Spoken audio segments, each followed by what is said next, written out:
4 ते 1 पदवीच्या प्रत्येक टप्प्यावर आरक्षण लागू राहील अशा प्रकारचं 33% आरक्षण लागू झालेलं आहे. तर 2025 मे 2004च्या शासन निर्णयात आता झालं काय नेमकी, मग हे संख्या वाढायला लागली म्हणाले SC ST VJNT. आता VJNTचे समजा पुढे गेलेले आहेत आणि जेव्हा यांनी आढावा घेतला म्हणतात ते कोर्टात गेल्यावर, असं सरकारचं नाही, म्हणजे हेतुपुरस्सर न्यायालयात केस दाखल करून ते मग त्यांनी तो निष्कर्षच काढला होता. मग सांगितल्याप्रमाणे घोगरे साहेब, विजय घोगरे केसमध्ये तो आलेला आहे.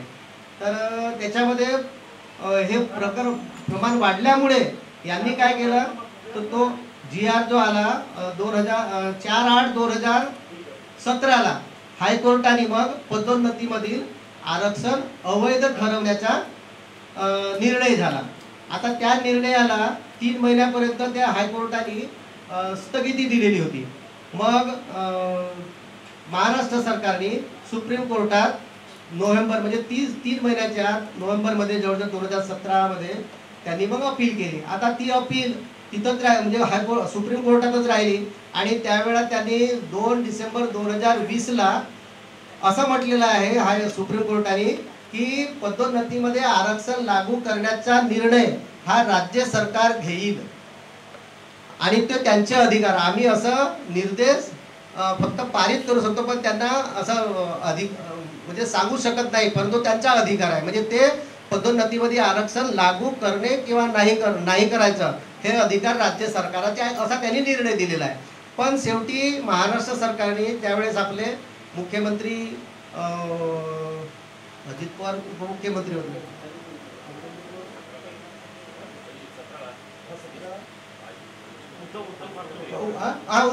उद्धव ठाकरेजी होते, बरोबर, उद्धव ठाकरेजी. पण आपलं नाव म्हणजे आपण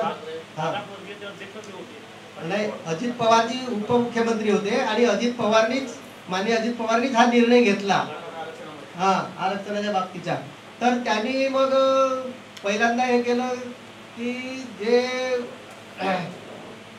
पदोन्नतीच्या कोट्यातील 33 जागा रिक्त ठेवून सेवा ज्येष्ठतेनुसार म्हणजे जनरलच्या पदोन्नती देण्यात यावी. एक तो काढला 20 फेब्रुवारी 2021ला, 20 फेब्रुवारी 2021ला. त्यानंतर याला बदल करून रद्द करून 20 एप्रिल म्हणजे बघा किती अंतर आहे, फक्त 18 फेब्रुवारी 2021 आणि पुन्हा 20 एप्रिल 2021, अवघ्या 2 महिन्याच्या जवळजवळ त्यांनी तो मग ते सेवाचे म्हणजे त्यांना कोणताही आरक्षणाचा विचार न करता पदोन्नतीमध्ये आरक्षण लागू करा असं म्हटलं होतं. पण याच्यातही मग अजून आपल्या कर्मचारी संघटनांनी विरोध दर्शवला. तर याच्यामध्ये झालं काय नेमकं, मग 7 मे 2021चा जो GR आहे त्याच्यामध्ये स्पष्ट उल्लेख असा केलेला आहे की 25/5/2004च्या शासन निर्णयानुसार, बघा 25/5/2004च्या शासन निर्णयानुसार ज्या मागासवर्गीय अधिकारी कर्मचाऱ्यांची पदोन्नती होऊन ते वरिष्ठ स्थानावर गेले असतील आणि ते जर 2004च्या पूर्वी सेवेत जॉईन झाले असतील तर त्यांची सेवा ज्येष्ठतेनुसार पुढील पदोन्नतीस पात्र ठरतील असा शब्दप्रयोग आहे. आणि जे 2004च्या नंतर सेवेत जॉईन झाले असतील तर त्यांच्या मूळ सेवा ज्येष्ठतेनुसार पात्र ठरतील. पण त्याच्यात अनुसूचित जातीचे किंवा म्हणजे आरक्षणाचा लाभ घेऊन वर आलेले असतील त्यांना अजिबात पदोन्नती देऊ नये असं कुठेही उल्लेख केलेला नाही.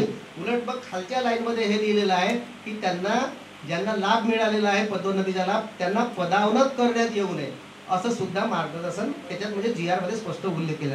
परंतु काही जिल्हा परिषद मध्ये म्हणण्यापेक्षा आता आम्ही भंडारा जिल्हा परिषदचं उदाहरण देतोय. तर भंडारा जिल्हा परिषदच्या उदाहरणात ते काय करतात की ज्यांचं तुमचं प्रमोशन झालेलं आहे, म्हणजे माझ्याच बाबतीत दुसरं तुमचं प्रमोशन झालेलं आहे, तुम्हाला पदोन्नती देता येणार नाही. मी म्हटलं, मी सिओला तक्रार केली. सिओला एक तर त्यांची पदोन्नती समितीची सभा तेच रद्द करायला लावली होती आणि ते रद्द केलेले पुन्हा पदोन्नती समितीची सभा घेऊन एक त्यांनी निर्णय घेतला होता सिओने की अरे तो पुन्हा अजून ह्याच्यातच ठेवला, प्रलंबितच ठेवला. ते तर रद्द केली. म्हणजे ज्या लोकांना माझ्या ज्युनियर लोकांना पदोन्नती देण्यात आलेली होती त्या लोकांचं ते प्रलंबित ठेवले आणि तो माझाही मुद्दा जो मी तयार केलेला होता मुद्दा आणि ते पात्र ठरतील म्हणून मग तोही मुद्दा त्यांनी प्रलंबितच ठेवला. शेवटी मी आता हे सांगण्याचं तात्पर्य दोन्ही संघटनांनी मला कोणताही मदत केलेली नाही. मी शेवटी एकटाच आपला आणि याच्या अगोदरचं मी सांगतो. पुन्हा माझ्यावर जेव्हा अन्याय झाला म्हणजे 2015ची गोष्ट, 15ची गोष्ट म्हणजे 30 एप्रिल 2015ला 2 विस्तार अधिकारी पदोन्नत झालेले होते. ते 2 विस्तार अधिकारी पदोन्नत झाले म्हणजे एससीचे आणि 2 जनरलचे होते, म्हणजे असे 4 एकूण. तर ते 1 मे 2015ला 4 रिक्त जागा भरायच्या होत्या. त्यांनी काय केलं, 3 जागा मंजूर होत्या आपल्या विस्तार अधिकारी पंचायतच्या, 3 जागा मंजूर एससीच्या आणि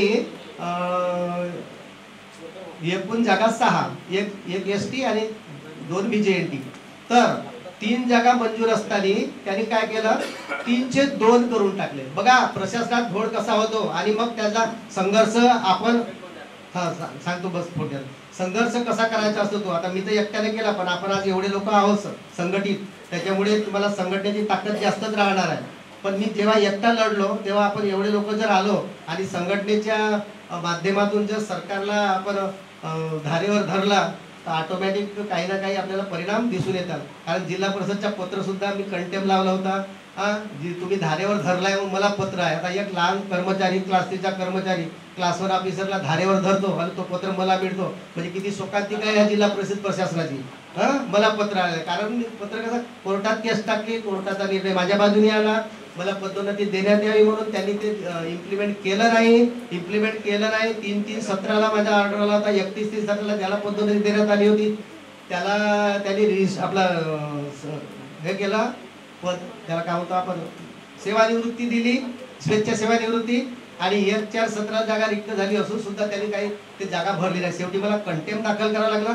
आजही ती कंटेम त्यांच्यावर चालू आहे आणि कंटेम एकाच व्यक्तीवर आहे तर 4 लोकांवर टाकली. असीम गुप्ता माननीय प्रधान सचिव, घनश्याम भुगावकर माननीय सहाय्यक आयुक्त मागासवर्ग कक्ष नागपूर, माननीय मनोजी सूर्यवंशी सीओ आणि माननीय सुनील तळस बीडीओ साकोली. त्या 4 लोकांवर आजही कंटेम चालू आहे. मला पदोन्नती मिळाली पण ते कंटेम चालूच आहे, पण मी काही शेवटी गेलो नाही. आणि शेवटी काय केलं, मनोज सूर्यवंशीला एकटा जबाबदार धरलं कोर्टाने. धरल्यानंतर त्यांनी शिक्षा होणार होती तर त्यांनी काय केलं, हायकोर्टात अपील केली, मला शिक्षेपासून सूट देण्यात यावी. आता शिक्षेपासून सूट देण्यात यावी, सूट कशी मिळेल, तुम्ही गुन्हा कराल, क्रिमिनल केस असते, क्रिमिनल आपला कंटेम म्हणजे फौजदारी गुन्हा. मग मी काय केलं, मी त्याला अपियर झालो नाही, म्हणजे हायकोर्टात अपियर झालो नाही. त्यामुळे काय झालं, त्यांना ते स्टे ऑर्डर मिळाली. आणि त्याच्यात म्हटलं मलाही वाटलं की चला मी सीओ काही दोष राहत नाही, बाबू लोक करतात, आता जाऊ द्या म्हणलं, माझे शेवटचे दिवस आहेत.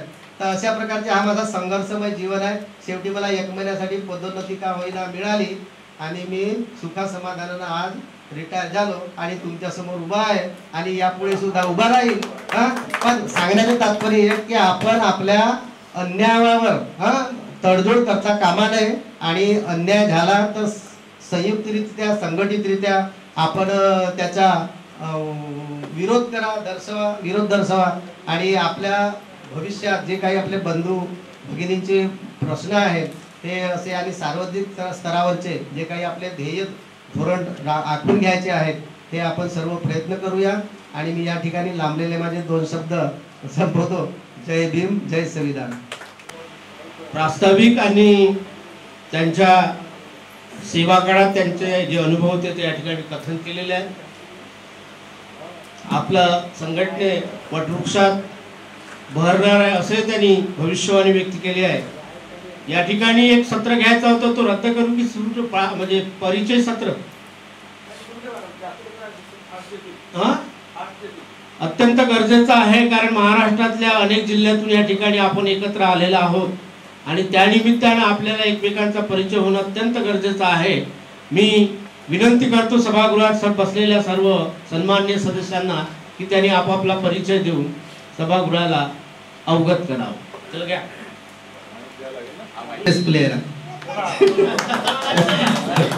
म्हणजे 2006 पासून रेग्युलरली ऑल इंडिया चेस फेडरेशनचा रजिस्टर्ड प्लेयर आहे. 2008ला मला रेटिंग मिळालेली आहे आणि तेव्हापासून दरवर्षी फक्त कोरोनाचा 2 वर्षाचा पिरियड सोडता मी दरवर्षी रेटिंग टुर्नामेंट खेळत असतो.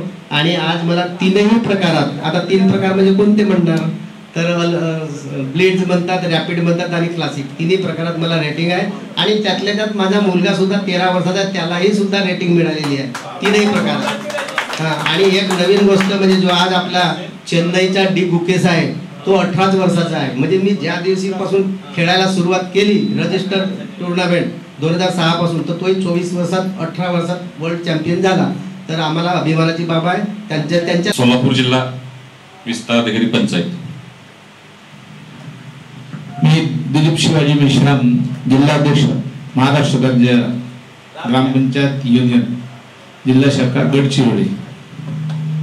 ग्रामपंचायत अधिकारी आहेच आता.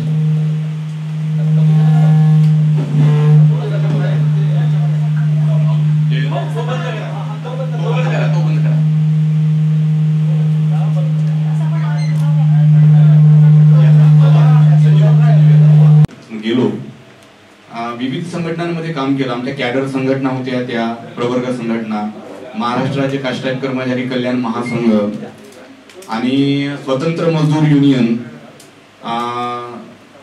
स्वतंत्र मजदूर युनियन जिल्हा गडचिरोलीचा मी सरचिटणीस आहे जिल्ह्याचा.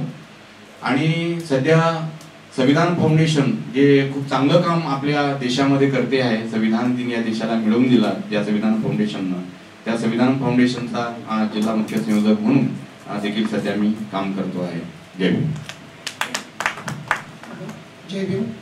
मी मेघराज गायकवाड, ग्रामविकास अधिकारी सेवानिवृत्त, जिल्हा परिषद उस्मानाबाद. सर्वांना जय भीम. माझे नाव कुमारी संजू गुराजी खोब्रागळे, ग्रामपंचायत अधिकारी.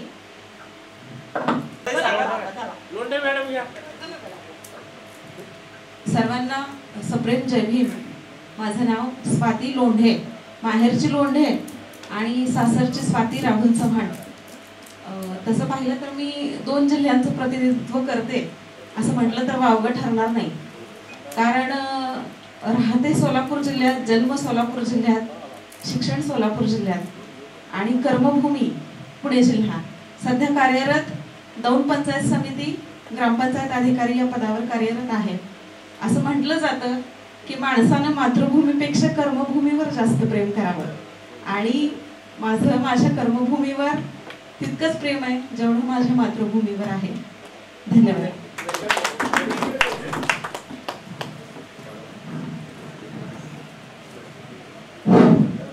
माझं नाव भैयाजी मुद्दमवार. मी विस्तार अधिकारी पंचायत म्हणून 2019ला रिटायर झालो. आताच माझ्या 64 पूर्ण झाली, 65 वर्ष सुरू आहे आणि सहसा इथं असणारे पुष्कळशे लोक मला ओळखतात. धन्यवाद.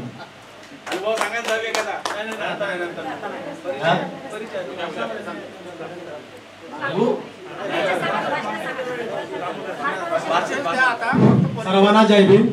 मी भोजराम कोचे, जिल्हा सरचिटणीस, जिल्हा भंडारा.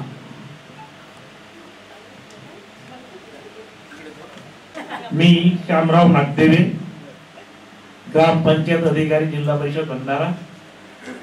महाराष्ट्र राज्य स्वतंत्र ग्रामपंचायत अधिकारी युनियनचं राज्य सरचिटणीस आहे. मी मीनाक्षी बनसोड, विस्तार अधिकारी पंचायत चंद्रपूर आणि महाराष्ट्र राज्य ग्रामपंचायत अधिकारी युनियन यांचा मानद राज्याध्यक्ष असं माझं पद आहे. धन्यवाद. नाही वेळ आहे उभटण्याची, आता जागेच आहे. मी देवानंद फुलझेले, महाराष्ट्र राज्य स्वतंत्र ग्रामपंचायत अधिकारी युनियनचा राज्याध्यक्ष म्हणून काम सांभाळतो आहे. त्याचप्रमाणे संविधान फाउंडेशन गडचिरोलीचा सहसंयोजक आहे. प्रबुद्ध विचार मंचाचे गडचिरोली जिल्ह्याचा सचिव म्हणून पण काम सांभाळतो आहे. सामाजिक क्षेत्राची खूप ओढ आहे आणि कर्मचाऱ्यांच्या वेदना आणि आकांक्षा समस्या ह्या ताज्या शासन दबावाने कर्मचाऱ्यांना योग्य न्याय देण्याचा सदैव माझा प्रयत्न आहे आणि राहणार पण आहे. धन्यवाद. सर्वांना नमस्कार. मी रणजित जयसिंग राठोड. माझं प्रॉपर यवतमाळ जिल्हा, तालुका दिग्रस. मी जवळपास 21 वर्षापासून गडचिरोली जिल्ह्यात ग्रामपंचायत अधिकारी म्हणून काम करतो. सर्वांना जय भीम. मी रमेश तुकाराम सहारे,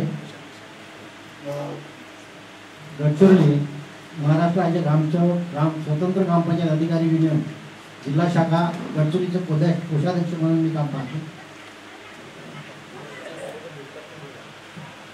डावरे एसएम, धाराशिव जिल्हा परिषद, महाराष्ट्र राज्य स्वतंत्र ग्रामपंचायत अधिकारी युनियन धाराशिव याचा सहसचिव म्हणून या पदावर कार्यरत. मी मनोज एच मेश्राम, ग्रामपंचायत अधिकारी जिल्हा गडचिरोली. मी जीवन गायकवाड, धाराशिव जिल्हा, सध्या कार्यरत उमरगा पंचायत समिती आणि सध्या महाराष्ट्र राज्य स्वतंत्र ग्रामपंचायत अधिकारी युनियनचा जिल्हा अध्यक्ष आहे. आणि हे अध्यक्षपद मला मिळाल्यामुळं मी येणाऱ्या काळामध्ये जास्तीत जास्त सभासद संख्या वाढवून ही संघटना पुढे कसं नेता येईल हे मी 100% माझं योगदान राहील. त्यासाठी आपल्या सहकार्यानं आपल्या विचारानं ही संघटना पुढे नेण्याचं काम करेल. सर्वांना सप्रेम जय भीम. मी मनोज गेडाव, ग्रामपंचायत अधिकारी पंचायत समिती एटापल्ली, जिल्हा परिषद गडचिरोली तथा सहसचिव महाराष्ट्र राज्य स्वतंत्र ग्रामपंचायत अधिकारी युनियन जिल्हा शाखा गडचिरोली. सर्वांना जय भीम. मी ईश्वरधन गोपाळ विखे, ग्रामपंचायत अधिकारी पंचायत समिती साकोली, जिल्हा परिषद भंडारा. ज्योती बावनकर, ग्रामपंचायत अधिकारी जिल्हा गडचिरोली. कुमारी पी.एन. मोरे, पौर्णिमा नारायण मोरे, ग्रामपंचायत अधिकारी जिल्हा गडचिरोली. कुमारी सीमा विठ्ठलराव सहारे, जिल्हा परिषद गडचिरोली.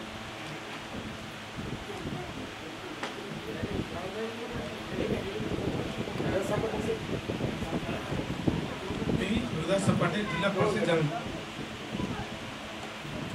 हॅलो, जय भीम. सर्वांना जय भीम. सिद्धार्थ रामकृष्ण गोडके, ग्रामपंचायत अधिकारी घनसावंगी, जिल्हा जालना. सर्वांना जय भीम. मी विक्रम भिकाजी शिंगारे, ग्रामपंचायत अधिकारी पंचायत समिती घनसावंगी, जिल्हा जालना. जय भीम. सर्वांना जय भीम. मी प्रवीण कुमार घाडगे, जिल्हा परिषद सोलापूर. सर्वांना जय भीम. मी रमेश गायकवाड, जिल्हा परिषद सोलापूर. सर्वांना नमस्कार. मी अनिल नरोटे, जिल्हा परिषद गडचिरोली. सर्वांना माझा नमस्कार. मी दिलीप भगवानजी वाडे, धानोरा, जिल्हा गडचिरोली. सर्वांना जय भीम. मी मुरलीधर मिश्रा, गडचिरोली. सर्वांना जय भीम, जय सेवा, नमस्कार. मी उमाजी सुदाम शंभरकर, पंचायत समिती धानोरा, जिल्हा गडचिरोली. जय भीम, जय सेवा, जय जोहार. मी धनंजय योगेश्वर शेंडे, पंचायत समिती चामोर्शीला ग्रामपंचायत अधिकारी म्हणून कार्यरत आहे आणि महाराष्ट्र राज्य स्वतंत्र ग्रामपंचायत अधिकारी युनियनचा जनरल काउन्सिलर म्हणून मी पदावर कार्यरत आहे. सर्वांना नमस्कार. मी वसंत पवार, ग्रामपंचायत अधिकारी, जिल्हा परिषद गडचिरोली. स्वतंत्र ग्रामपंचायत अधिकारी युनियन राज्य प्रसिद्धी प्रमुख, पंचायत समिती धानोरा, जिल्हा परिषद गडचिरोली. मी सिद्धार्थ मेश्राम, जिल्हा सरचिटणीस, महाराष्ट्र राज्य स्वतंत्र ग्रामपंचायत अधिकारी युनियन जिल्हा शाखा गडचिरोली. मी संजीव बोरकर, कवी, गायक, गझलकार आणि ग्रामपंचायत अधिकारी, जिल्हा गडचिरोली येथे कार्यरत आहे आणि महाराष्ट्र राज्य ग्रामपंचायत अधिकारी युनियनचा राज्य कोषाध्यक्ष आहे. आपल्या सर्वांच्या सहकार्यानं ही जी युनियन आहे ही आपल्याला फार मोठ्या प्रमाणामध्ये मोठी करायची आहे. सर्वांनी सहकार्य करावं. धन्यवाद. करतो.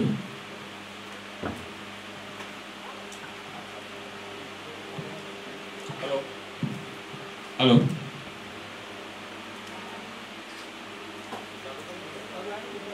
नाही चालू.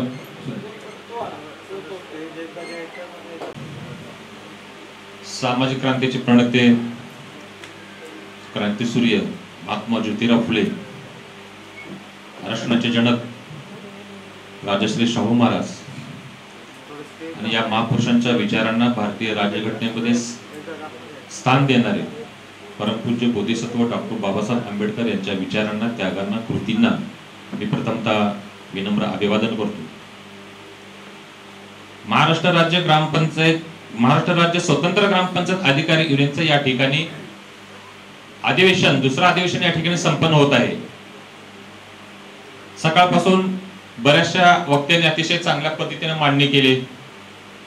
स्वतंत्र मजदूर युनियनचे सन्माननीय पाटील साहेबांनी खूप मार्मिक आपल्याला मार्गदर्शन केलेलं आहे.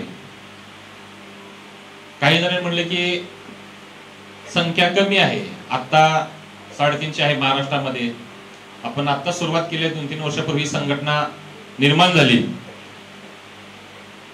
थोडासा वेळ लागेल हळूहळू, परंतु संघटना आपली मोठी निश्चितच होणार आहे. या ठिकाणी येणारे जे वक्ते आहेत, मला ही अपेक्षा आहे त्यांच्याकडून की हे संघटन कसं वाढलं पाहिजे या दृष्टिकोनातून बोलावं. डी 136 संघ यांचा कशाला संबंध आणता येतं? त्यांचं पटत नाही म्हणून तर आपण स्वतंत्रपणे उभारलो ना. कशाला संघटना ती डीएनी सांगतात डीएनी माझ्यावर असा अन्याय केला, माझ्यावर तसा अन्याय केला? आवश्यकता नाही. काय आवश्यकता आहे? आपण एवढ्या संघर्षातून ही नवीन संघटना निर्माण केलेली आहे, युनियन निर्माण केलेलं आहे आणि फुले शाहू आंबेडकरच्या विचारावर चालणारी ही संघटन सन्माननीय देवानंद फुलझेले साहेब यांच्या नेतृत्वाखाली आपण स्वीकारलेली आहे. तर आता आपल्याला करायचं काय? मला असं वाटतंय की त्या डीएनईचा विषय सोडून द्या, नामवलेले त्याचा करायचा नाही. जे आपल्यावरती अन्यायकारक जीआर आहेत, जीआर येतात, हे करतात, त्याच्या संदर्भामध्ये आपल्या ग्रामसेवकांना, ग्रामपंचायत अधिकाऱ्यांना जागृती निर्माण करा. 7 मे 2021च्या जीआरच्या संदर्भामध्ये मी ग्रामपंचायत अधिकाऱ्यांना बोलत असताना त्यांना काहीच माहिती नसते. ते फक्त ते ग्रामपंचायती घर ते पंचायत समिती याच्या पलीकडे आमच्या ग्रामपंचायत अधिकाऱ्यांना काय माहित नाही. जे थोडेफार आहेत, अभ्यास असतात दप्तरामध्ये म्हणा किंवा इतर क्षेत्रामध्ये, तर त्यांचं कोणी ऐकून घेतलं जात नाही. मग ही आपली तारेवरची कसरत आहे. आपण त्यांना सांगायचं आहे हे बघा हे असं आहे, अशा पद्धतीने आहे. जिल्हा परिषद मध्ये चालणारा अनागोंदी जो कारभार आहे, जो अन्यायकारक कारभार आहे आपल्यावरती, सेवा ज्येष्ठतेचा जेव्हा प्रश्न येतो, ज्येष्ठतेच्या यादीमध्ये ते संघटनेचे पुढारी स्वतःला पाहिजे तसं करून घेतात. आम्ही प्रत्यक्ष बघितलेलं आहे, साक्षीदार आहे आम्ही त्या अशा घटनेची. ज्येष्ठता ती खालीवर होती आणि बघत नाही. आता 7 मे 21 जीआर ज्येष्ठतेप्रमाणे तुम्हाला प्रमोशन देणार आहे.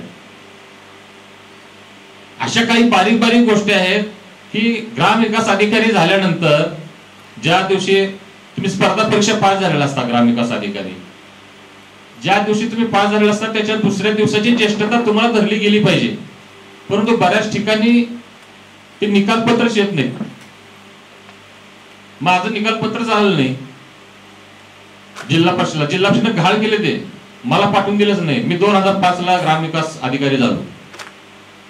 2005 ला 2012 ला माझं काहीतरी ते प्रमोशनचं कागद मागवणार होते आणि एससीची 2 पद ॲबॉलिश केले त्यांनी. हे नंतर कळायला लागलं आम्हाला.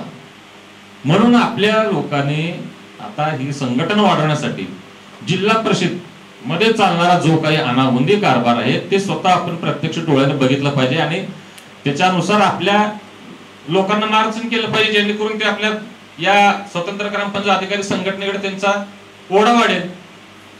अशा पद्धतीने काम करणं अपेक्षित आहे.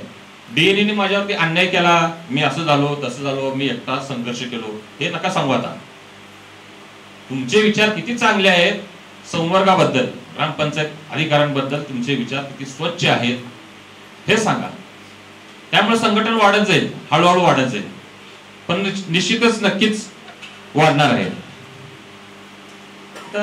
आंतरजिल्हा बदलीने आलेले जे काही लोक असतात, शासन निर्णय त्यांना परवा आलेला की त्यांना एक इन्क्रिमेंट वाढ करायची. त्याच्या संदर्भामध्ये पण बघा, प्रत्येक जिल्ह्यामध्ये असे काही जिल्हा बदलून हे करून आलेले लोक असतात. नाही, मग त्यासाठी तुम्ही पुढाकार घ्यायचा आहे, तुम्ही पत्र द्यायचं आहे. स्वतंत्र ग्रामपंचायत युनियनच्या माध्यमातून तुम्ही पत्र द्या सीओना. GR सहित GR जोडून द्यायचं आहे. कारण तक्रार करत असताना इकडं कोल्हापूर रत्नागिरी भागामध्ये एक सामाजिक संघटना आहे, प्रहार, अंकुश नावाचं संघटन आहे. ते कसल्या प्रमाणात तक्रार करतात, पुराव्याशिवाय तक्रारीच करत नाहीत. ते पुरावे देतात, हे बघा हे पुरावे आहेत, काय कारवाई केली तुम्ही यांच्यावरती. तसं आपल्या सरस्वत शासनाचं GR आहे ना, त्या पद्धतीने जोडून आपण द्या पत्र, बघू काय म्हणते सीओ. नाही झालं तर देवानंद फुलझेले साहेबांना सांगा, त्याने बोलतील सीओला तिथल्या. असे काही प्रश्न जे बारीक बारीक आहेत ना, या बारीक प्रश्नाच्या संदर्भामध्ये आपण हे केलं पाहिजे. आणि अजून एक फुलझेले साहेब, मी तुम्हाला असं विनंती करतो की आदर्श ग्रामसेवक पुरस्कार मिळाल्याबद्दल एक वेतनवाढ देण्याचा निर्णय शासनाचा आहे. पण ही वेतनवाढ कुठल्या वर्षापर्यंत आहे? 16-17 पर्यंतच आहे. 17 म्हणजे ते 16-17 धरतात, 17-18 पण धरत नाहीत, 16-17 धरतात ते. हा, मग आजच्या आपल्या ह्याच्यामध्ये अधिवेशनामध्ये ठराव करा की हे जो आदर्श ग्रामसेवक पुरस्काराचा वेतनवाढ जी मिळणार आहे ती पुढे कंटिन्यू करण्यात यावी. दुसरी गोष्ट ग्रामसेवकांना ताणतणावाचा काम भरपूर आहेत. सध्या तुमच्याकडे घरकुल योजना कशी चालू आहे इकडं आम्हाला काय माहित नाही, परंतु आमच्या भागामध्ये घरकुलचं खूप टेन्शन लोकांना आहे. ते रद्द करा, रिमाइंड करा, हे करा, नाही तर त्यांच्यावर फौजदारी गुन्हे दाखल करा. फौजदारी गुन्हे दाखल करायचं म्हटलं तर डायरेक्ट पंचायत समितीशी आणि त्या लाभार्थ्यांचा करार झालेला असतो. लाभार्थ्यांनी पंचायत समिती यांच्यामध्ये तो करार झालेला असतो आणि त्या लाभार्थ्यांनी पैसे घरकुल बांधकाम केलंच नाही किंवा बांधलंच नाही घरकुल, तर त्याच्यावरती फौजदारी गुन्हा दाखल करा म्हणून ग्रामपंचायत अधिकाऱ्यांना BDO CO आदेश देतात. कशाच्या आधारे त्यांनी ते गुन्हा दाखल करायचा? एक तरी ऑनलाईन मंजुरी देतात, ऑनलाईन मंजुरीचं आदेश संबंधित ग्रामपंचायतला दिला जात नाही. पोलीस स्टेशन मध्ये गेल्यानंतर तिथं अशी विचारणा होते की मंजूर आहे, कशावर म्हणताय, काय ऑनलाईन मंजूर आहे. ऑनलाईन मंजुरीला काय पिढीचं काहीतरी कागद पाहिजे ना, किंवा BDOचं काहीतरी पाहिजे की नाही. तसं तिकडं मिळत नाही. आणि आणखीन एक विषय होता की ग्रामपंचायत अधिकाऱ्यांना इतर सर्व विभागाची कामे ग्रामसेवक करतात, आपल्या विभागाची कामं इतर विभागाची लोक करत नाहीत. कृषी सहाय्यक म्हणा, तलाठी म्हणा, हे ग्रामसभा लावला होतात आपल्याला. ऍक्च्युली ग्रामसभेचा संदर्भ त्यांचा आहे, त्यांनी दंडे द्यावं, त्यांनीच घेतला पाहिजे. आणि सचिव सुद्धा त्या त्या विभागाचं ज्याची जबाबदारी आहे त्याचीच ते असली पाहिजे. अशा पद्धतीनं आपण शासन स्तरावरती भांडलं पाहिजे. महाराष्ट्र राज्य स्वतंत्र ग्रामपंचायत अधिकारी युनियन महाराष्ट्र राज्य यांचं दुसरं अधिवेशन आहे. आजच्या निमित्तानं उपस्थित असलेले मंचावर आजच्या अध्यक्ष, प्रमुख, मार्गदर्शक आणि सर्व मंचावर उपस्थित आणि ज्यांच्यासाठी हा एवढा अधिवेशनाचा कार्यक्रम आयोजित करण्यात आला सर्व असेल ग्रामपंचायत अधिकारी महाराष्ट्र राज्य पूर्ण मित्रहो, आपण या ठिकाणी 2 दिवसीय ग्रामपंचायत अधिकारी यांची संविधानिक, सामाजिक आणि प्रशासकीय संघटनात्मक भूमिका हा विषय राहणार आहे. तर विषय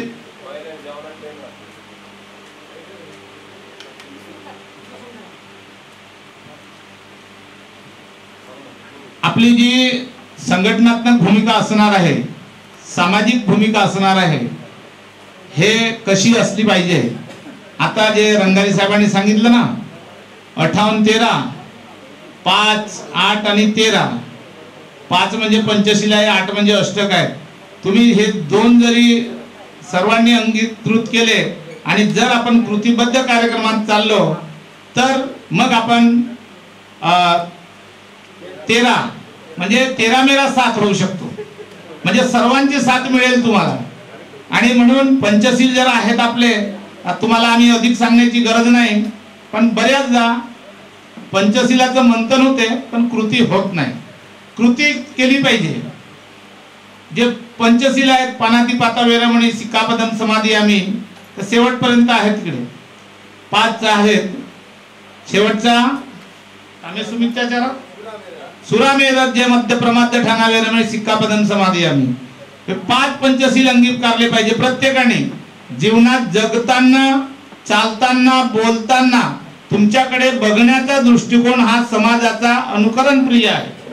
आणि त्यामुळे तुम्ही बोलता कसे, चालता कसे, वागता कसे, समाजात कसे वागता, हे सर्व तुमच्यावर बारीक लक्ष ठेवून असतात लोक. आणि त्याच्यामुळे आपली जेवढी जबाबदारी बनते, आता सर्वजण आपण ग्रामपंचायत अधिकारी झालं, सेवक राहिलो नाही, तर अधिकारी हे अधिकाऱ्याच्या पद्धतीने वागलं पाहिजे. पण अधिकाऱ्याची कृती कशी आहे हे सर्व जग जाणते. तुमच्यावर दारू पिणाऱ्यापासून, खर्रा खाण्यापासून, ज्याची घरी इज्जत नाही त्या माणसापासून, ज्या घरी ज्या महिलेची इज्जत घरचा माणूस करत नाही त्या महिलेपासून आपल्यावर नजर असते. हे तुम्ही विसरून चालणार नाही. आणि सर्वांचं समाधान करणे तेव्हा आपण ग्रामपंचायत अधिकारी हो. यातची माझे समाधान, याहून स्वर्ग नाही मान, द्वेषरा मत्सराविना नांदतील संपूर्ण. भूवैकुंठ समजतो आम्ही, हा भूवैकुंठ आहे. तेव्हा कुठे आपल्याला ग्रामपंचायत अधिकारी पद आणि मग आमचे 5 पंचशील 8 अष्टक साधतील. वंदनीय राष्ट्रसंतांची ग्रामगीता सुद्धा त्या आधारावरच आहे. त्याच्यानंतर वंदनीय राष्ट्रसंतांची सामुदायिक प्रार्थना जी आहे, सुरुवातच तशी आहे. है प्रार्थना गुरुदेव से यह स्वर्गमय संसार हो, अति उच्चतम जीवन बने परमार्थमय व्यवहार हो. आमचा जीवन जर परमार्थमय असेल तर मग आम्ही इथं स्वर्ग इथंच निर्माण करू शकतो. स्वर्ग या नरक या बाहेर कुठे बघायची गरज नाही आपल्याला. आणि म्हणून मगाशी जसं आपल्या मीनाक्षीताईने सांगितलं की ग्रामसेवकाची नोकरी अत्यंत चांगली आहे, मी पण त्याचं समर्थन करतो. सेवेची सत्ता लाभते भक्ताच्या हाता, होत असे ब्रह्मची निज अंग, असा हा संतांचा संघ. म्हणजे आपण दारू पिणाऱ्यापासून सर्वांचे झेलत झेलत झेलत झेलत आपण काम करतो. मग ज्याला लाभ भेटला तोही नाही भेटला त्याच्याही गोष्टी ऐकतो आपण, तरी आपण प्रामाणिकपणे काम करतो. कारण आपण आपल्या कामाशी प्रामाणिक आहोत. त्याला लाभ भेटला आहे का नाही, मग कायद्याची जाणीव असली पाहिजे संविधानिक पद्धतीनं, मग त्याला याच्यापूर्वी भेटला आहे का, ह्या साऱ्या गोष्टीची आपण जाणीव ठेवतो. आणि म्हणून ग्रामपंचायत अधिकारी, आता जो शब्द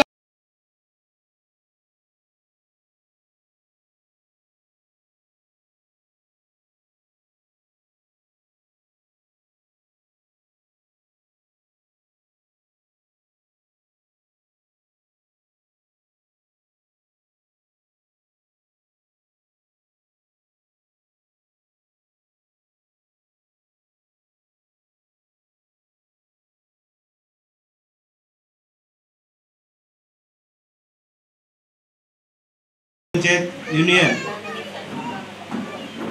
यांची स्थापना झाली. असे महापुरुष क्रांतीसूर्य डॉक्टर बाबासाहेब आंबेडकर, आरक्षणाचे जनक छत्रपती शाहू महाराज, प्रशासन कसं चालवावं याचा आदर्श घालून दिलेले छत्रपती शिवाजी महाराज, शिक्षणाचे आद्यजनक महात्मा ज्योतिबा फुले, या महापुरुषाला प्रथमतः अभिवादन. मंचावर उपस्थित असलेले महाराष्ट्र राज्य स्वतंत्र ग्रामपंचायत युनियनचे राज्याध्यक्ष, त्यांच्या सोबतचे सर्व कार्यकारिणीचे सदस्य, आजच्या दुसऱ्या सत्रामध्ये दुसऱ्या सत्राचे अध्यक्ष माननीय मेघराजजी गायकवाड, त्यांच्या समवेत असलेले सर्व जिल्ह्याचे जिल्हाध्यक्ष, सर्व कार्यकारिणीचे सदस्य, आपण या ठिकाणी महाराष्ट्र राज्य स्वतंत्र ग्रामपंचायत युनियन या दुसऱ्या सत्राचं दुसऱ्या अधिवेशनाचं या ठिकाणी आपण आमसभा या ठिकाणी आयोजित केली। पहिल्या सत्रामध्ये मान्यवरांनी अतिशय चांगल्या पद्धतीनं आपल्याला मार्गदर्शन केलं। संघटना कशी असावी, संघटनेत कार्य कशा पद्धतीनं करावं, संघटना कशी पुढे चालू ठेवावी, संघटनेचे ध्येय धोरण काय असावे याचं इत्थंभूत मार्गदर्शन पहिल्या सत्रामध्ये मान्यवरांनी केलेलं आहे। या ठिकाणी मी दुसऱ्या सत्रामध्ये धाराशिव जिल्ह्याचा जिल्हाध्यक्ष म्हणून मी माझं मनोगत व्यक्त करण्यासाठी या ठिकाणी उपस्थित आहे। कुठलीही संघटना चालवत असताना एका व्यक्तीने ती संघटना असू शकत नाही। एकापेक्षा जास्त व्यक्ती असतील आणि तेही समविचारी असतील, असेच व्यक्ती जर त्या संघटनेत असतील तर ती संघटना नावारूपाला येते आणि ती संघटना व्यवस्थितरित्या काम करते।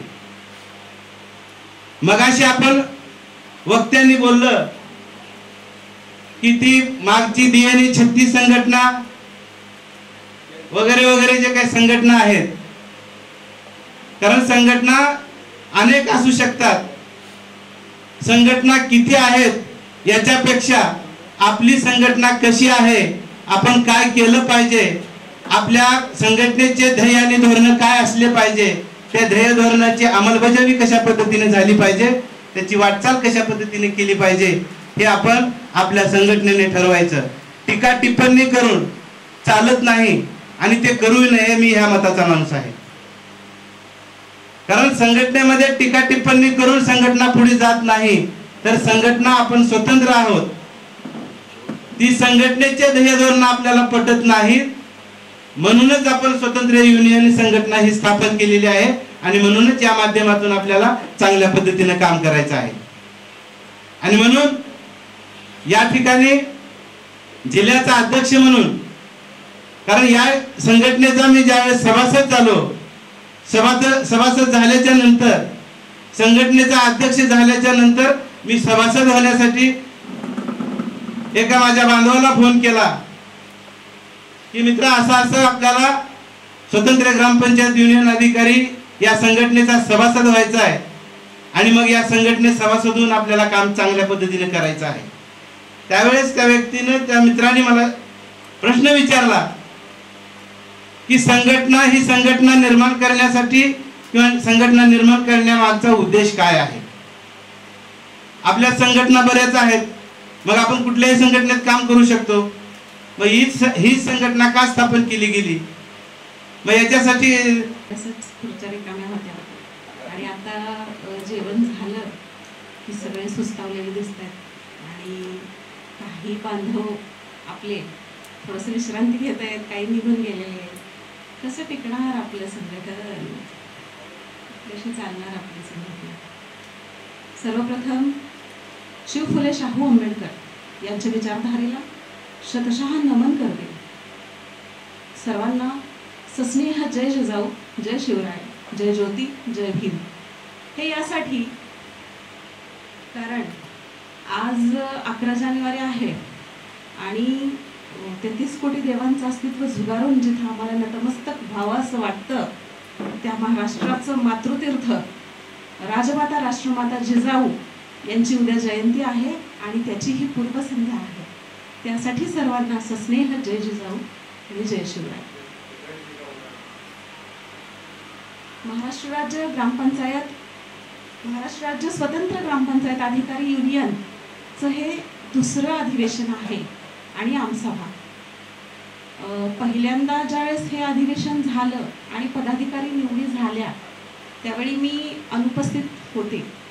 मला आदरणीय प्रेम खिलारे साहेबांनी या संघटनेविषयी थोडीशी माहिती दिली। मॅडम, तुम्ही फुले शाहू आंबेडकरी विचाराच्या दिसताय, तुमच्या निदान स्टेटसवरून तरी ते दिसतंय, कारण मी आणि ते फोनवरून एकमेकांच्या संपर्कात होतो।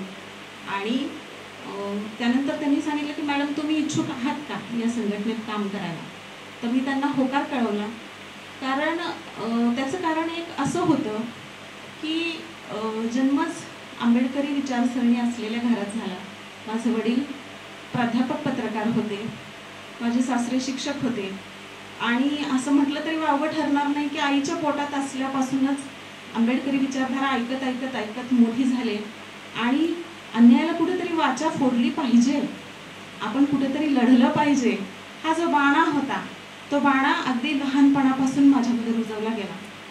त्यामुळे या संघटनेत काम करण्याची माझी अगदी मनापासून इच्छा निर्माण झाली आणि त्यात मला ज्यांच्या नावातच देव आहे आणि फुलासारखं असं सुंदर व्यक्तिमत्व देवानंद फुलझेले साहेबांचं आहे, त्यांनी मला या संघटनेत राज्य कार्यकारिणीमध्ये जनरल काउन्सिलर हे पद दिलेलं आहे आणि जनरल काउन्सिलर या पदाच्या जबाबदाऱ्या ते हळूहळू मला समजावून सांगतीलच, त्यात वादच नाही अजिबात.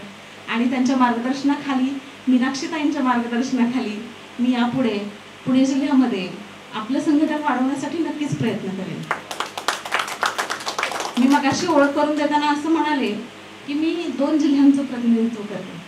सोलापूर माझं माहेर, ज्या सोलापूर ची अशी ओळख आहे की भारताला स्वातंत्र्य मिळण्याआधी 1930 मध्ये सोलापूर शहराने स्वातंत्र्य उपभोगलेलं आहे आणि अन्याय, अत्याचार आणि गुलामी सहन न करणाऱ्या शहरातून मी येते.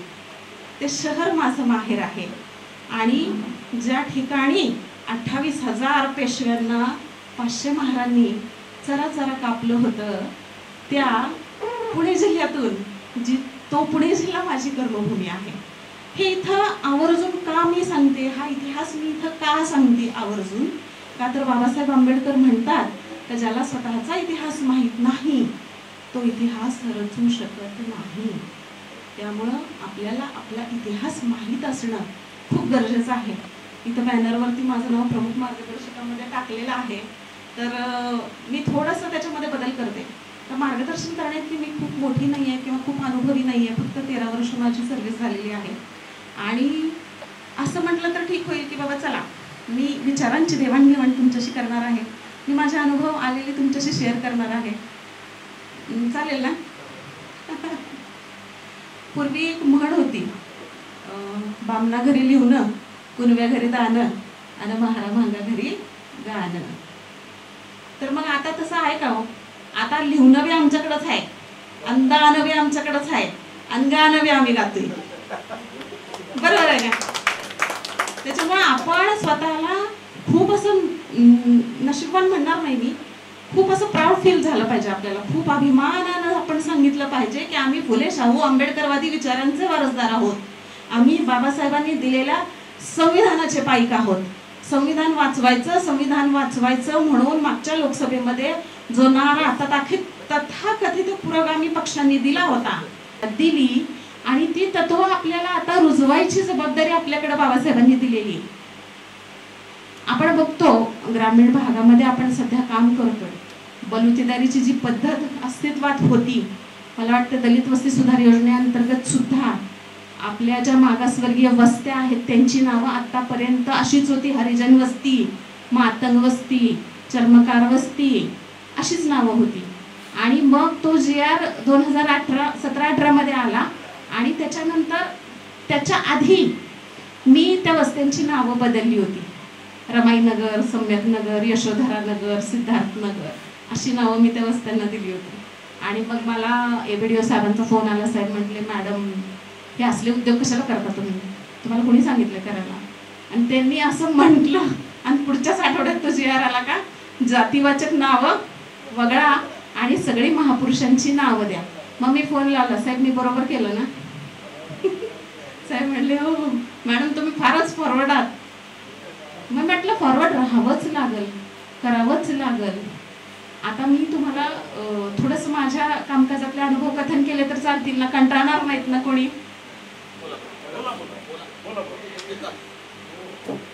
मी काम करत असताना 13 वर्षामध्ये 4च ग्रामपंचायतींमध्ये काम केलं.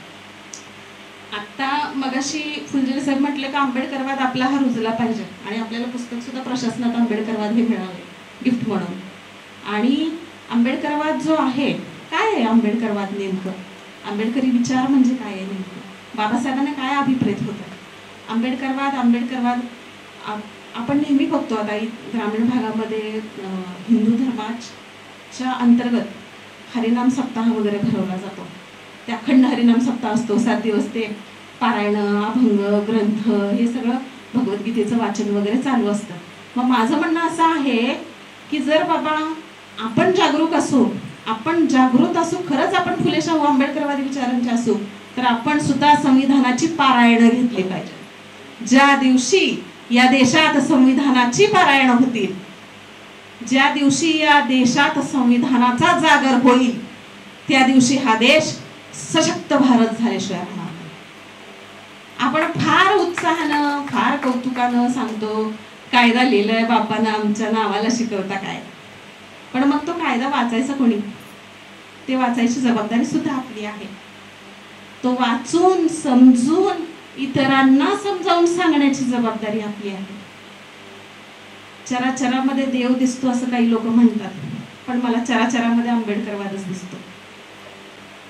अरे असाल कुणीही तुम्ही, अरे कुणीही असाल तुम्ही, इथं आवाज थोडा खाली.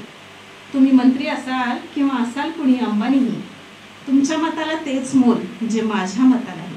इथं मला तेच आवर्जून परत एकदा सांगायचंय की इतर देशांमध्ये जो महिलांना मतदानाचा अधिकार उशिरा मिळाला, जो लढवून मिळवावा लागला, तो आपल्या देशात महिलांना पहिल्या निवडणुकीपासून मिळाला. आणि ह्याचं महत्त्व अजिबातच ग्रामीण भागातल्या महिलांना नाही.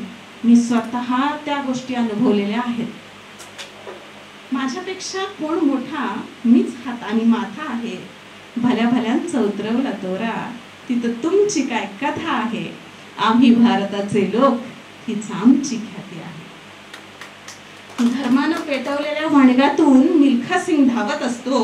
धावणाऱ्या मिल्खाच्या रूपात फरहान अख्तर दिसतो. टाळ्या पिटणाऱ्या कुणालाच त्याचा धर्म ठाऊक नसतो.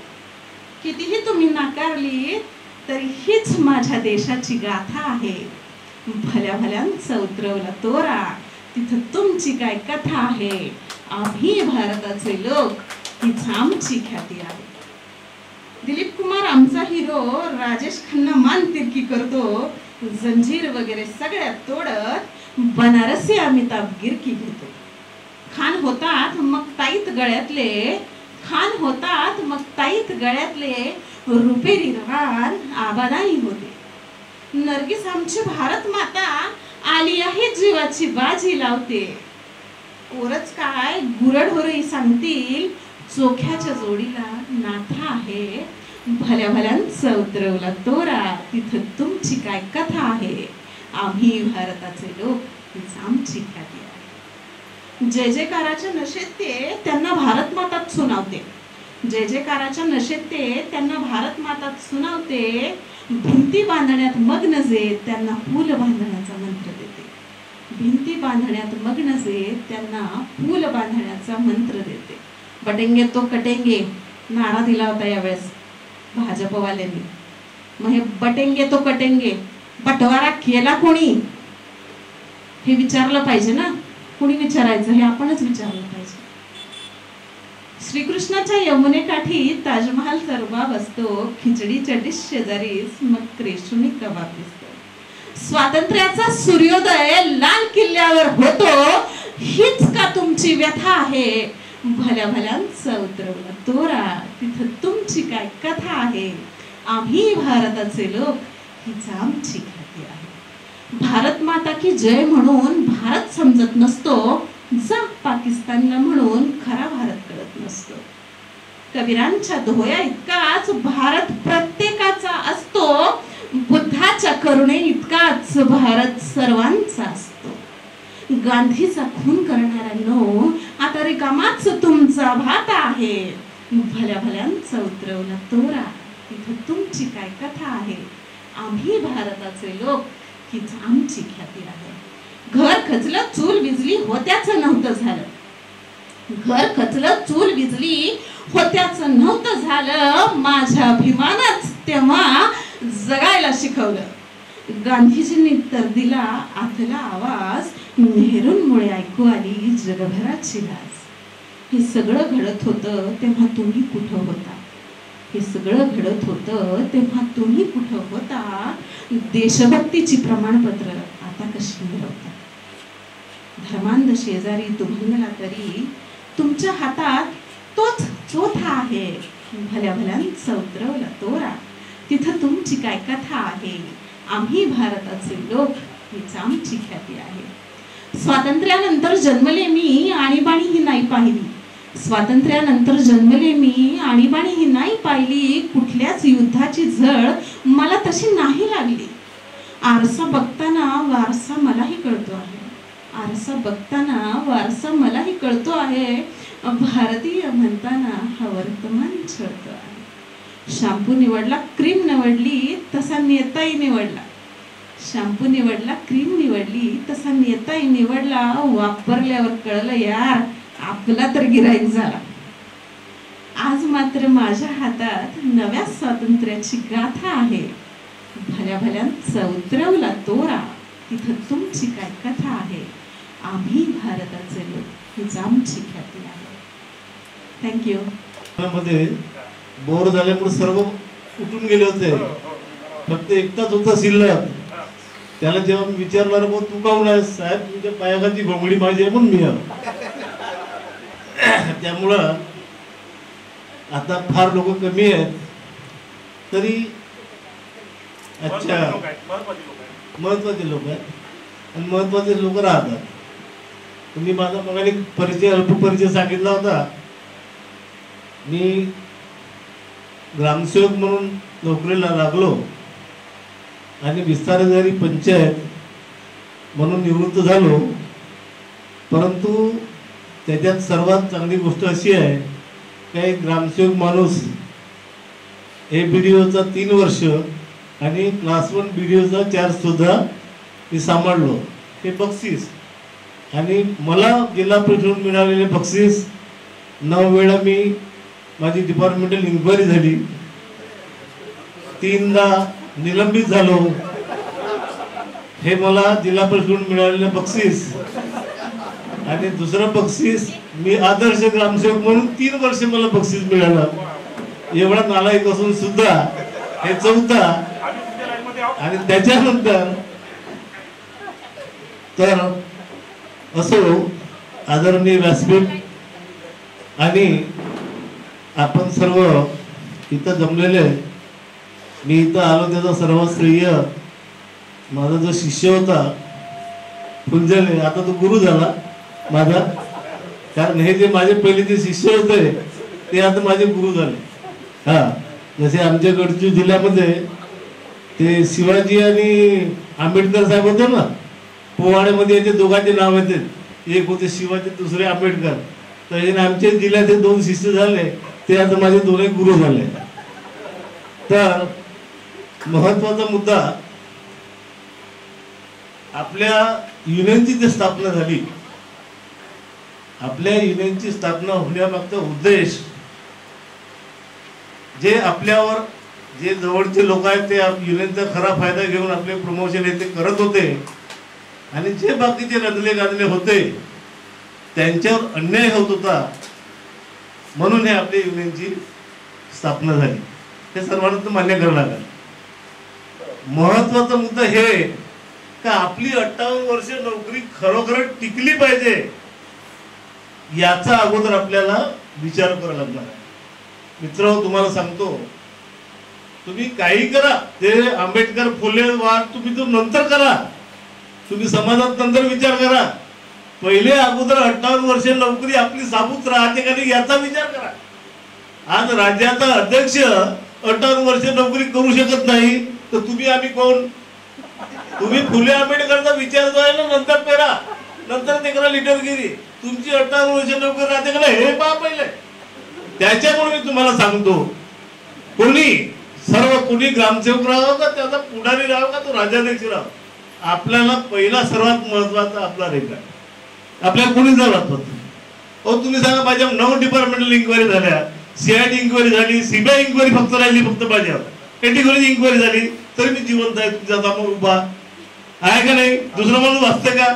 एक शोकात नोटीस भेटलं संध्याकाळी 2 पाव मारते. आज परिस्थिती अशी एक संध्याकाळी जर मेमो भेटला ना, हा अरे मीच पत्र द्यायचा व्हिडिओ म्हणून तो दारू प्यायला लागला का मीच त्याच्या घरी जाता. अबे ते चालत तास हे प्रशासन प्रणाली आहे. आणि ग्रामसेवकाला एक धरला पाहिजे का हे नोटीस वगैरे जे आहेत किंवा डी वगैरे सस्पेंड वगैरे आहे हे तर होणारच, प्रशासनामध्ये होणारच. धन्यवाद मुद्देमार साहेब. अतिशय हसत खेळत आपल्या जुन्या भाषेच्या शैलीत सभागृहामध्ये भरपूर मार्गदर्शन केलं. आणि ही गोष्ट सत्य आहे, त्यांच्या अनुभवाचं हे. आज तुम्हाला ते मार्गदर्शन करताना बोलले की आपला रेकॉर्डच आपल्याला वाचवतो. आणि म्हणून प्रत्येक ग्रामसेवकानं रेकॉर्डमध्ये आपल्याला जर नाही समजलं तर इतरांकडून समजून घेऊन परिपूर्ण होण्याच्या मार्गाने चालत राहावं. अतिशय मार्मिक मार्गदर्शन अतिशय आपल्या ग्रामीण भाषेत त्यांनी केलेलं आहे. धन्यवाद मुद्देमार साहेब. यानंतर आदरणीय गौतमजी मेश्राम साहेब हे मार्गदर्शनपर या ठिकाणी आपलं मनोगत व्यक्त करतील अशी मी आपल्याला विनंती करतो. आहे आणि हे निसर्गाचं सत्य आहे. या आधारावर माणसाच्या आयुष्यातलं समूळ दुःख नष्ट करण्याचा मार्ग म्हणजे धम्म, ज्याने आपल्याला दिला ते सम्यक संबुद्ध तथागत भगवान गौतम बुद्ध.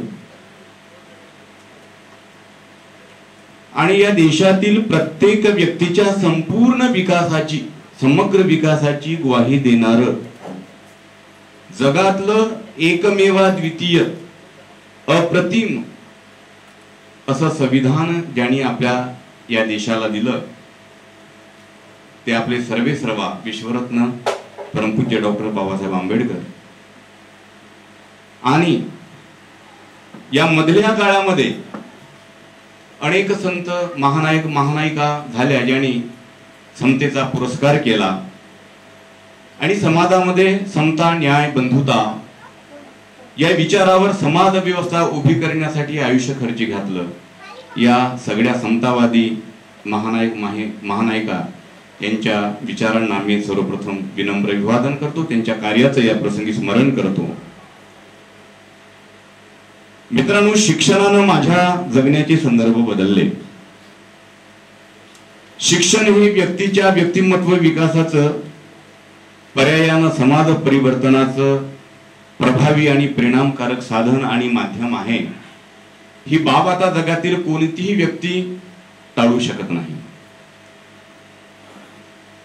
कारण एकेकाळी हे इतकं महत्वाचं शिक्षण मिळण्याची व्यवस्था आम्हाला बहुजनांना मिळण्याची व्यवस्था नव्हती. खर तर संविधानाच्या नंतर कायदेशीररित्या ही व्यवस्था अस्तित्वात आली. तसं 4था वर्ग शिकून झाल्यानंतर माझ्या बापाने माझ्यासाठी 2.5 कुळवाच्या गायी धरल्या होत्या. म्हणजे संविधान आणि बाबासाहेब समजून घेण्याचा मुद्दा जर कुठून येत असेल तर सर्वात पहिले मी या गोष्टीची आठवण करतो की 4थ्या वर्गाच्या नंतर 2.5 कुळवाच्या गायी, बापानं घेऊन दिलेलं घोंगळं, त्याला खोर बनवायचं शिकवणं, 2-2.5 महिने गायी राखणं, कोणीतरी मग येऊन माझ्या बापा मायांना पटवणं, अरे 4थ्या वर्गाच्या बोर्डाच्या परीक्षेतून पहिला क्रमांक आलेला पोरगा, याला आता कसं तुम्ही शिकवत नाही, पुढचं गायी राखवता. मग माय बापांच्या मनावर परिणाम होणं, परिस्थिती नसताना कुठंतरी पुढे नेऊन मामाच्या गावाला कुठंतरी 5व्या वर्गापासून शिकवणं, 10व्या वर्गापर्यंत कसं बस शिकणं आणि 10वी झाल्यानंतर अनट्रेन्ड टीचर म्हणून नोकरीला लागणं, नोकरी करत करत पुढचं खूप शिक्षण घेणं आणि पदोन्नती मिळवून वर्ग 2च्या पदावरचं काम करून सेवानिवृत्त होणं आणि हा असा कोट वगैरे घालायला भेटणं. यामागे मला असं वाटायचं की पहिल्यांदा म्हणजे जेव्हा आम्ही वाचलं नाही, समजलो नाही, त्यावेळेला मी शिकलो ना, मी मेहनत केली ना, म्हणून तर मला हे सगळे मिळालं. पण मित्रांनो, 6व्या वर्गात असताना पहिल्यांदा नामांतराच्या लढ्याच्या मोर्चात गेलो आणि तेव्हापासून आंबेडकरी विचारांचा थोडा स्पर्श झाला. त्याच्यानंतर हळूहळू संविधान समजलं. तेव्हा हे कळायला लागलं की यात केवळ माझी मेहनत नाही, तर यात खरं क्रेडिट आहे ते म्हणजे बाबासाहेबांनी या देशाला दिलेल्या अप्रतिम अशा संविधानाचं. आणि म्हणून हे संविधान आपल्यासाठी अत्यंत महत्वाचं आहे. संविधान कोणत्या विचारावर आधारित आहे तर ज्या महामानवांच्या प्रतिमांचा आपण कार्यक्रमाच्या आरंभी पूजन करतो शाहू फुले आंबेडकरी हा जो विचार आहे हा अत्यंत महत्वाचा विचार आहे आणि या विचारांना घेऊन या विचारांवर अधिष्ठित अशा प्रकारच्या या महाराष्ट्र राज्य स्वतंत्र ग्रामपंचायत अधिकारी युनियन जे काही द्वितीय अधिवेशन राज्यस्तरीय या ठिकाणी संपन्न होत आहे त्या अधिवेशनाच्या दुसऱ्या सत्राच्या प्रसंगी या ठिकाणी मंचावर उपस्थित या कार्यक्रमाचे दुसऱ्या सत्राचे अध्यक्ष आमचे मित्र माननीय मेघराजजी गायकवाड साहेब, यानंतर आता ज्यांनी आपल्याशी हसत खेळत अत्यंत सामोपचाराचा संवाद केला, आपले चांगले अनुभव कथन केले, ते आमच्या जिल्ह्याचे आमचे ज्येष्ठ मित्र माननीय मुद्देमवार साहेब, सेवानिवृत्त विस्तार अधिकारी, ज्यांनी विविध पदावर काम केलं. त्यांच्याही आधी ज्यांनी आपल्याला खूप चांगल्या पद्धतीनं असं अलंकारिक भाषेमध्ये खूप चांगला आपल्याशी संवाद साधला, आपल्याला मार्गदर्शन केलं, त्या या विचार मंचावर प्रमुख अतिथी म्हणून उपस्थित असलेल्या माननीय स्वातीताई लोंढे मॅडम पुणे, या विचार मंचावर प्रमुख अतिथी म्हणून उपस्थित असलेले आमचे मित्र दिलीप भाऊ मेश्राम, जिल्हाध्यक्ष गडचिरोली, या ठिकाणी या विचार मंचावर प्रमुख अतिथी म्हणून उपस्थित असलेल्या माननीय संजू खोब्रागडे मॅडम, राज्य उपाध्यक्ष गोंदिया, प्रमुख अतिथी म्हणून उपस्थित असलेले माननीय नागसेन दादा कांबळे, विस्तार अधिकारी सोलापूर, माननीय रंगारी साहेब, जिल्हाध्यक्ष भंडारा, माननीय प्रेम खिलारे साहेब, राज्याध्यक्ष जालना, माननीय भोजराजजी कोचे, राज्य सचिव भंडारा, जिल्हा सचिव भंडारा, ज्यांच्या नेतृत्वात खऱ्या अर्थानं ही संघटना राज्यभरात आता फ्लरिश होत आहे, फोफावते आहे, ते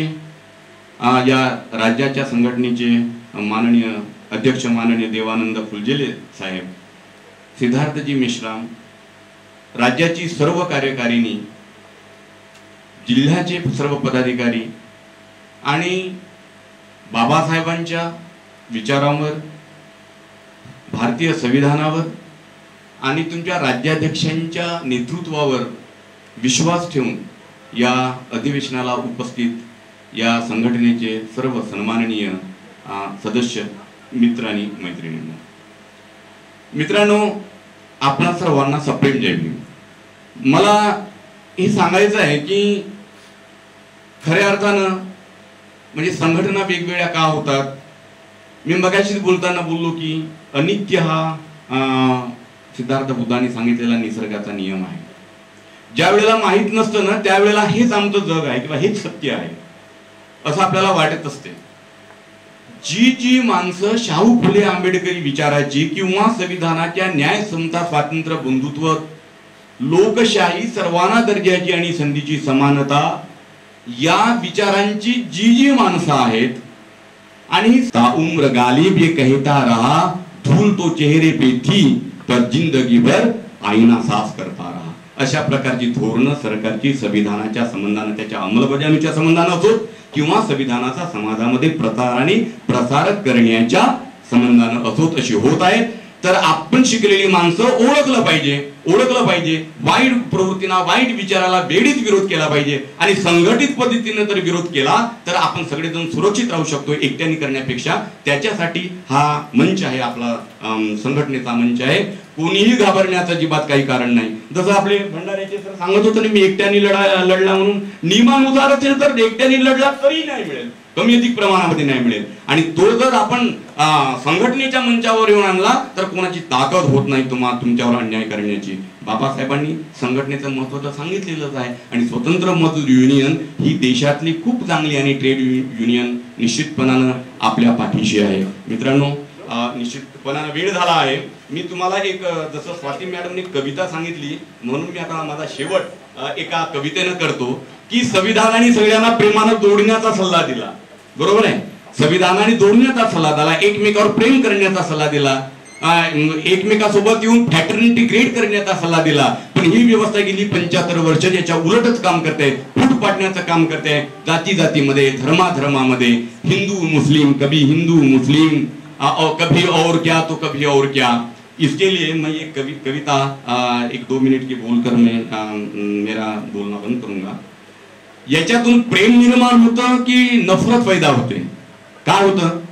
प्रेम नाही निर्माण होत ना. जातीच्या आधारावर इतके वर्ष आम्ही अलगच होतो. आजही मेल्यावर आमच्या या जातीची वेगळी काय त्याची कब्र वेगळी, याची स्मशानभूमी वेगळी, मेल्यावरही DS सर मेल्यावर सुद्धा एकत्र येऊ देत नाही. म्हणजे त्याची स्मशानभूमी वेगळी, त्याची वेगळी, याच्या मेल्यावर डेड बॉडी तिथं नाही न्यायचं त्याची वेगळी. म्हणजे ही व्यवस्था किती नफरतीचं काम करते हे लक्षात घ्या. नफरतों का असर देखो, जानवरों का बंटवारा हो गया. संजीव सर तुम कवि हो, बहुत अच्छी कविताएं लिख करते हैं हमारे संजीव कुमार. नफरतों का असर देखो, जानवरों का बंटवारा हो गया. ये पेड़, ये पत्ते, ये शाखे भी परेशान हो जाए अगर परिंदे भी हिंदू और मुसलमान हो जाए. क्या बात है. हिंदू और मुसलमान काय चाललं या देशामध्ये. हिंदू मुसलमान, हिंदू खतरे में है. काय हिंदू खतरे में है. इतनी ज्यादा तादाद का हिंदू कैसे खतरे में हो सकता. डर पैदा करने का काम हो रहा. ये पेड़, ये पत्ते, ये शाखे भी परेशान हो जाए अगर परिंदे भी हिंदू और मुसलमान हो जाए. सूखे मेवे भी ये देकर हैरान हो गए. हमने धर्म के नाम पर क्या क्या चीजों को नहीं बांटा. कलर को बांटा, क्या मेवे को बांटा, क्या क्या नहीं बांटा. सूखे मेवे भी ये देकर हैरान हो गए. न जाने कब नारियल हिंदू और खजूर मुसलमान हो गए. जिस तरह से मजहब धर्म के नाम पे ये रंगों को भी बांटे जा रहे हैं, जिस तरह से मजहब धर्म के नाम पे हम रंगों को भी बांटते जा रहे हैं कि हरा मुसलमान का है और लाल हिंदू का. तो दोस्तों वो दिन दूर नहीं जब सारी की सारी सब्जियां किसी हो जाएंगी, फिर मुसलमानों की. जब सारी की सारी सब्जियां मुसलमानों की हो जाएगी और हिंदुओं के हिस्से सिर्फ टमाटर और गाजर आएंगे. अब ये समझ में नहीं आ रहा कि तरबूज किसके हिस्से को जाएगा. अब ये समझ में नहीं आ रहा कि तरबूज किसके हिस्से को जाएगा. ये तो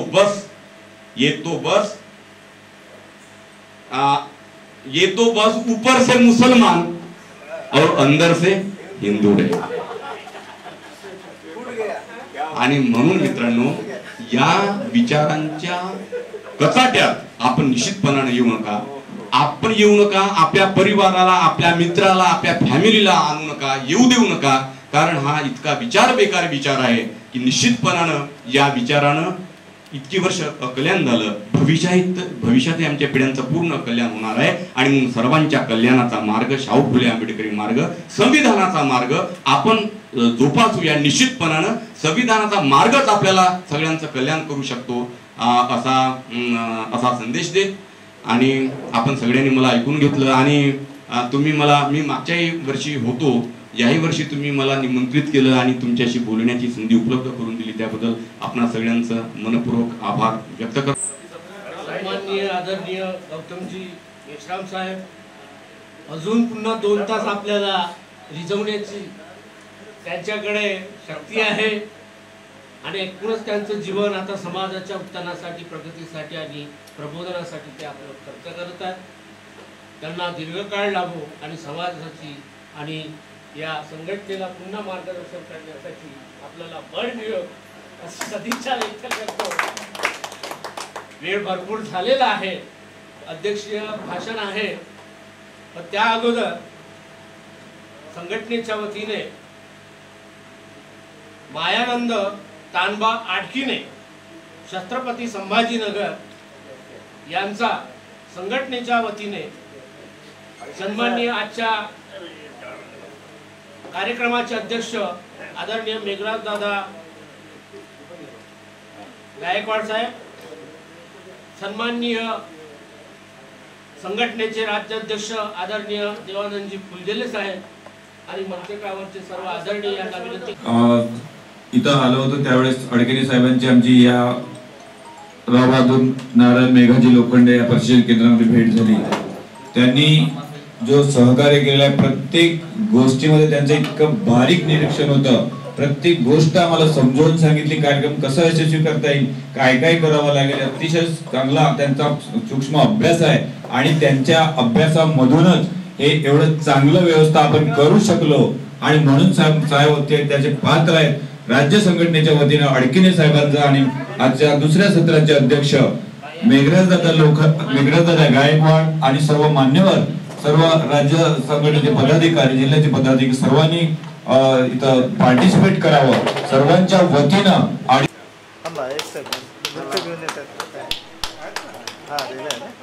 चालेल. हा सर इकडे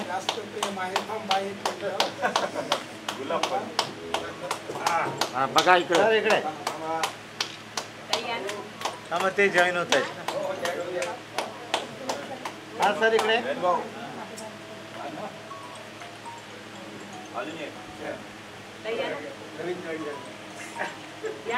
हा सर.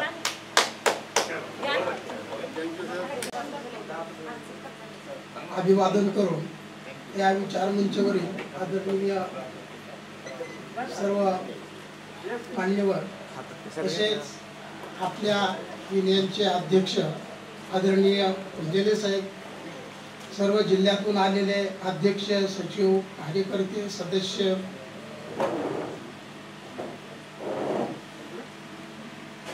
आज जवळजवळ मला वाटतं एवढ्या वेळपर्यंत नाही झालं तर फक्त आपल्या प्रशासनाच्या बाबतीमध्ये मीटिंग चालत असते.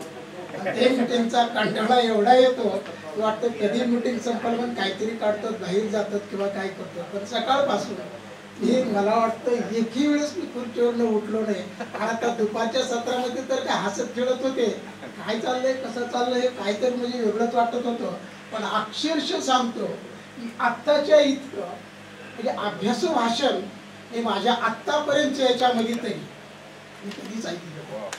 मला जर आणखी कधी आयुष्यामध्ये अशी जर वेळ मिळाली ना तर मी मेश्राम साहेबांचं भाषण पुन्हा पुन्हा एवढं अभ्यासू भाषण आम्ही बाबी बऱ्याच काही सोडून दिल्या.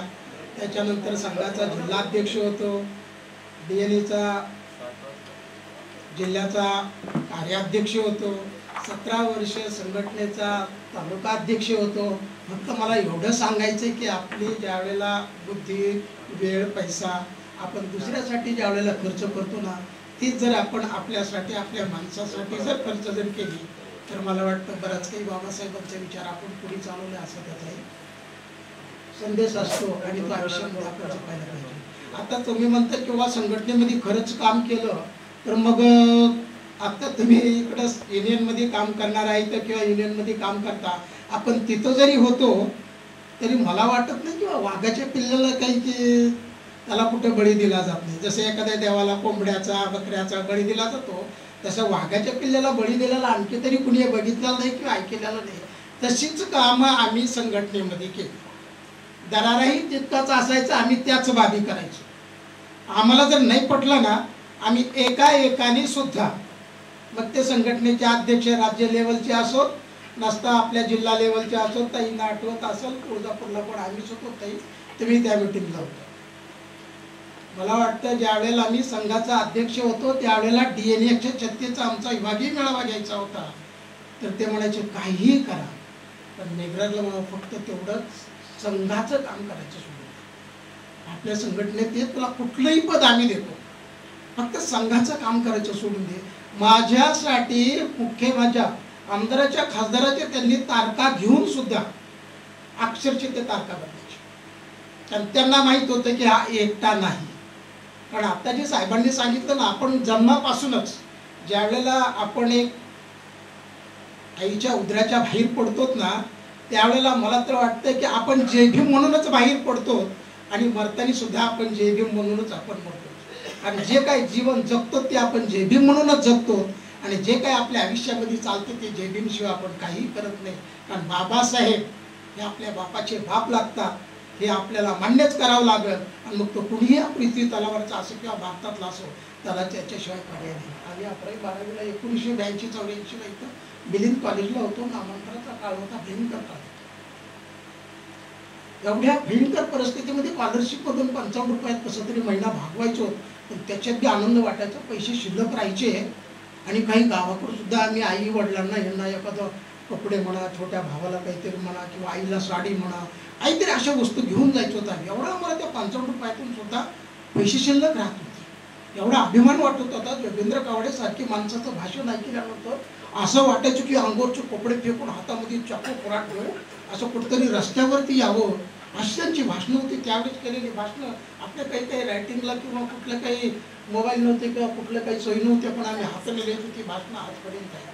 11 आणि 12 मार्च 1984ला जोगेंद्र सरांनी, कवाडे सरांनी ज्यावेळेला लॉंग मार्च काढला त्यावेळेला बॉटनी आणि झुऑलॉजीचा पेपर हलसूलच्या झेलमधून दिला, तो त्या मिलिंदचा आहे. म्हणजे मला हे सांगायचं होतं की आपल्या बऱ्याच वेळेला आपण फुले साहेब आंबेडकर विचार जर आपल्या अंगी जर नाही केला तर तुम्ही तुमच्या आयुष्यामध्ये कुणीही असा, बरेच IAS अधिकारी आहेत, बरेच मोठे मोठे अधिकारी आहेत, पण हातावर मोजण्या इतकेच IAS अधिकारी असे आहेत की त्यांचं जे काही विचार आहेत ते जनमानसामध्ये रुजवले जाते आणि तेच शासनाच्या पटलावरती येऊन ते आपल्या सर्वांना कायद्याच्या रूपामध्ये ठेवल्या जाते. असे साहेबांसारखे म्हणा किंवा हर्षदीप कांबळे साहेबांसारखे म्हणा किंवा आणखी बरेच काही आहेत. आणि असे काही अधिकारी आहेत आताही प्रशासनामध्ये. मी तर ॲग्रिकल्चरचा विद्यार्थी आहे. झोपीतनं उठले की अधिकारी व्हायचे, ही ॲग्रिकल्चरच्या पोराची सिस्टीम आहे का नाही सर? ॲग्रिकल्चरची पोरं झोपीतनं उठली की तो PSI झाला, 5 वर्षामध्ये तो DYSP, आता रिटायर होताना ACP वगैरे म्हणून रिटायर होतो. आमच्या काळामध्ये PD म्हणून जे आज जे समजा म्हणजे सुपर क्लासवर लोक आहेत ना, अक्षरशः मी अतिशयोक्ती म्हणून सांगत नाही, त्यांनी 2-3 वाक्य इंग्रजीमध्ये बोलून दाखवायचे, आम्ही चॅलेंज देतो त्यांना ॲग्रिकल्चरच्या पोरावर.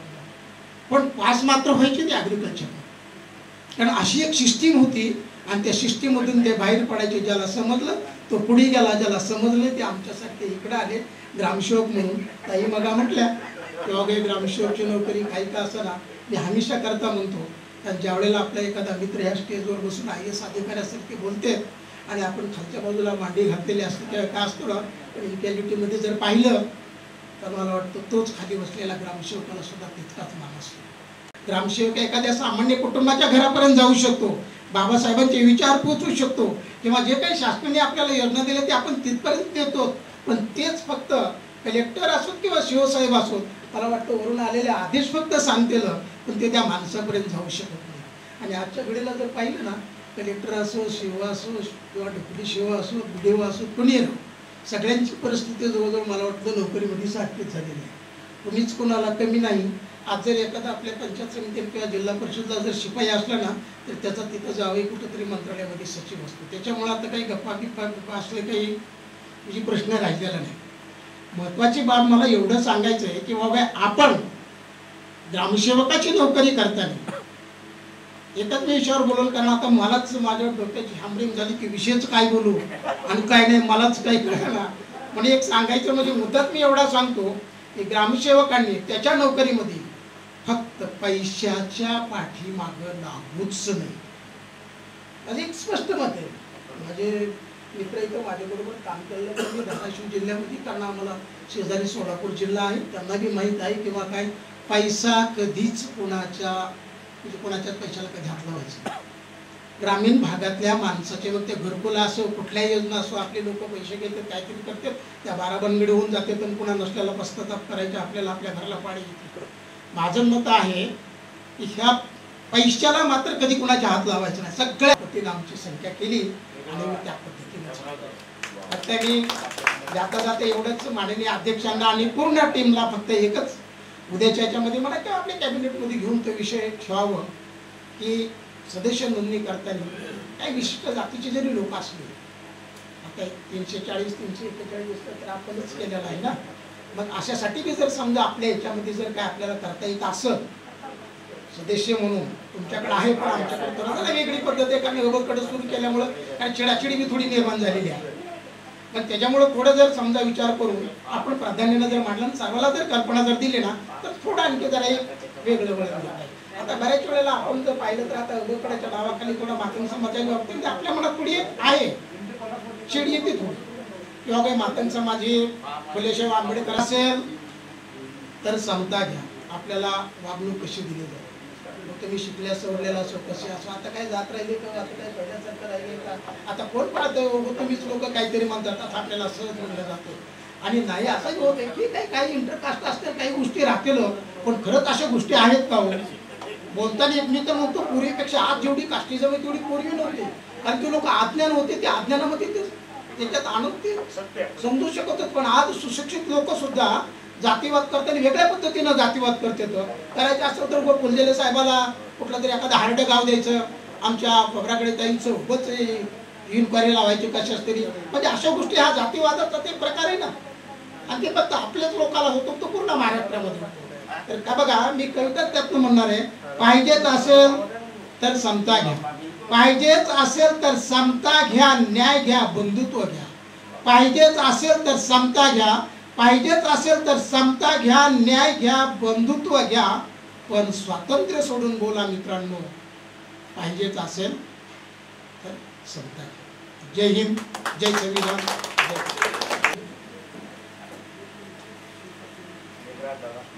स्वातीताई लोंढे अध्यक्ष भाषण देताना सन्माननीय मेघराजदादा गायकवाडांनी ज्या काही विनंती वजा सूचना केलेल्या आहेत आणि आपल्या अनुभवाचं मार्गदर्शन केलेलं आहे, ते इथं उपस्थित असलेल्या सर्व ग्रामसेवकांनी पुढील आयुष्यात ते रिझवण्याचं आणि अनुकरण करण्याचं काम करावं.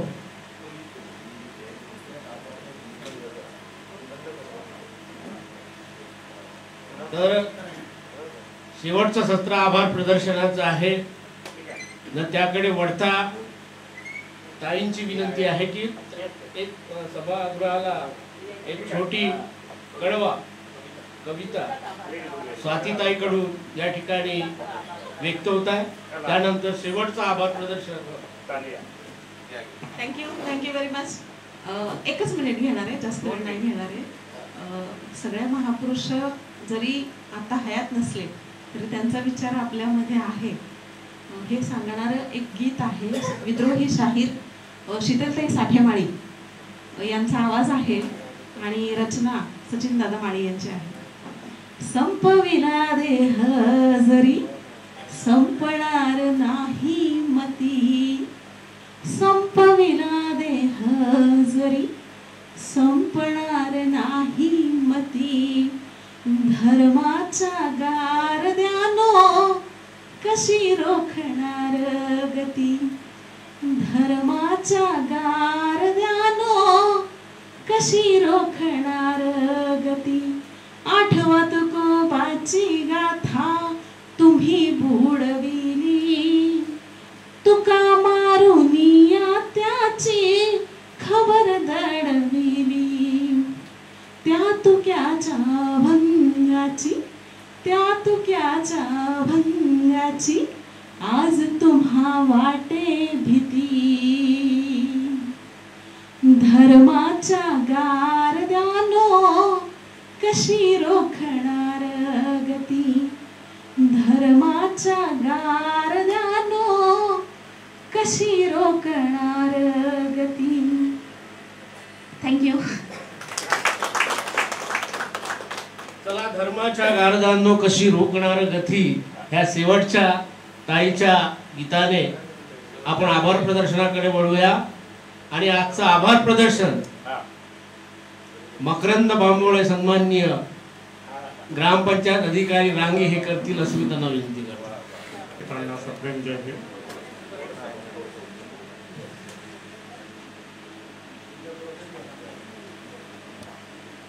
महाराष्ट्र राज्य स्वतंत्र ग्रामपंचायत अधिकारी युनियन चे दुसरे राज्य अधिवेशन आणि त्याचा आजचा हा पहिला दिवस. या पहिल्या दिवसाच्या सत्रामध्ये या विचारमंचावर आपले विचार प्रकट करताना ज्या ज्या वक्त्यांनी आपल्या शब्दांची फुलं गुंफलीत आणि आपल्यापर्यंत पोहोचवलीत त्यांचा आभार मानण्याची संधी आयोजकांनी मला या ठिकाणी उपलब्ध करून दिली. मी आयोजकांचे सुद्धा आभार मानतो आहे. या दुसऱ्या सत्रामध्ये आजच्या या कार्यक्रमाला अध्यक्ष म्हणून लाभलेले आमच्या संघटनेचे कार्याध्यक्ष माननीय मेघराजदादा गायकवाड,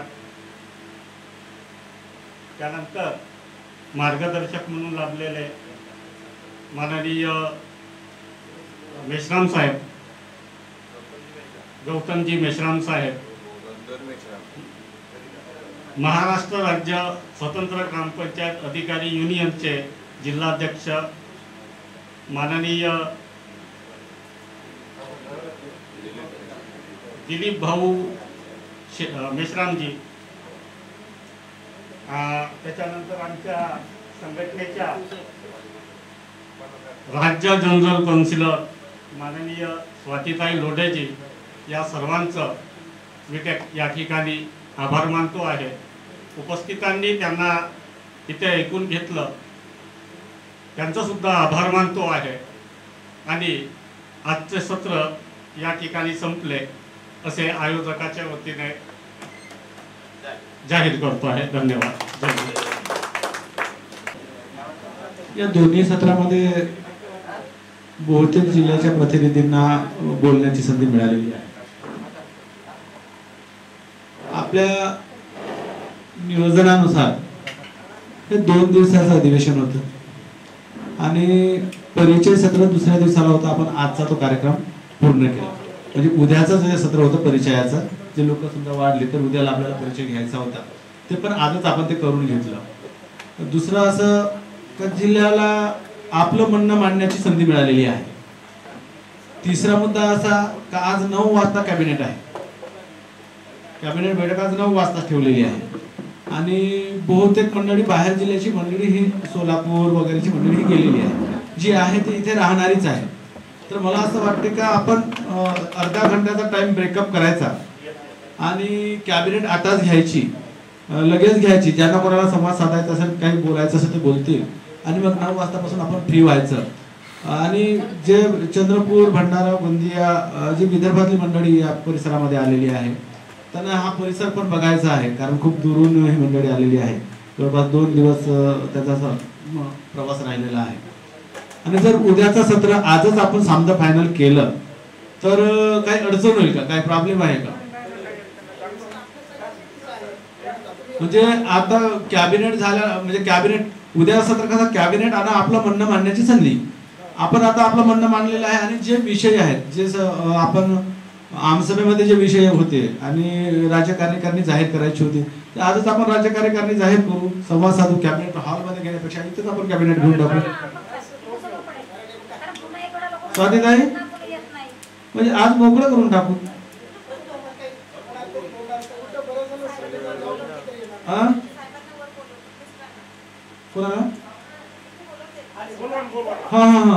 जरूर बोलवा. 15 मिनिटाचं आपण ब्रेकअप करू आता आणि लगेच कॅबिनेट सुरू करू. म्हणजे उद्या निवांत होऊन जातील लोक सर्वजण, सकाळला आपापल्या मार्गावर पण लागतील. कारण बहुतेक सर्वांना संधी मिळाली. असं समजा काय असेल कोणाला संधी मिळाली नसेल तर मला सांगा. कॅबिनेट बैठक आटोपल्यावर बरोबर तुम्ही संधी आपलं बोलणं हे करा. आता निश्चित संधी दिली, कारण आपण इथे मुक्कामी आहोत, त्याच्यामुळे निवांतपणे आपण बोलू शकतो. उद्याची वाट न बघितलेली बरी. ठीक आहे, मंजूर. Okay, thank you.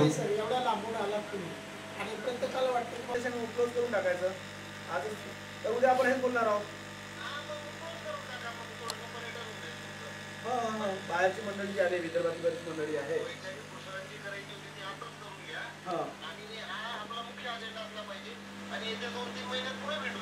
Okay okay okay okay. Yes yes yes.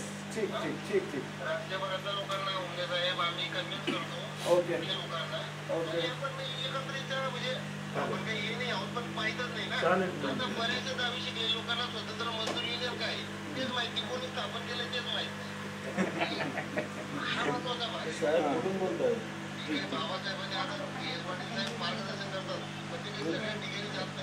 महाराष्ट्रात राहायचं प्रतिशत मी म्हणतोय.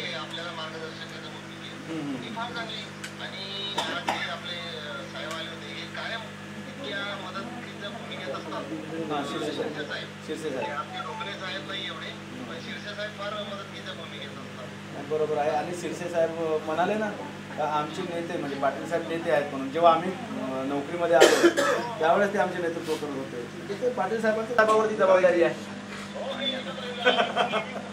Okay okay, thank you. नाही, खर्चाची काही चिंता नाही. आवाज दिलो तर आम्ही होईल, ते काय विषय नाही आहे. पण तुम्ही जे काही सहकार्य केलं त्याबद्दल खूप खूप आभार. थँक्यू. कुवर भाऊ, आपण सर्वांनी मिळून हा प्रयत्न करू. सर्व महाराष्ट्रातील लोकांना आपण एका स्टेजवर प्रयत्न करू. तर लहान मोठा हेवे दावे सगळं उतरलं पाहिजे. ओके ओके ठीक.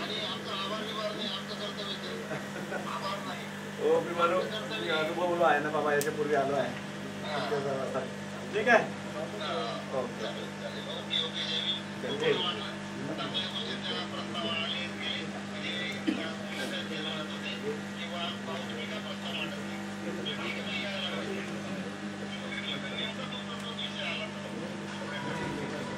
Okay okay.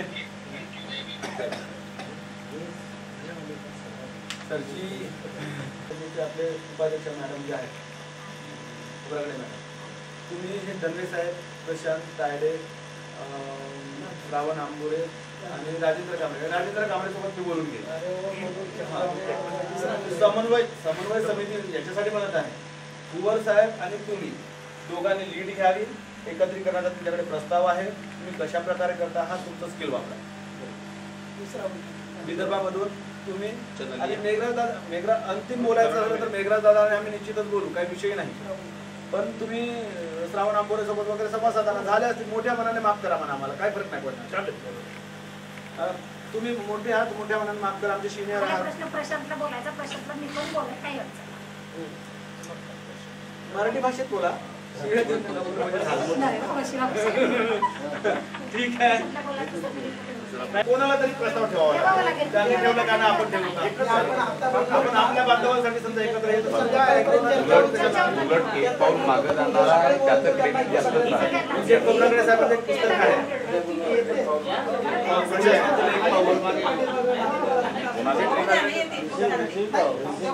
आपण तुम्ही प्रस्ताव ठेवा. काय बघा आम्ही काय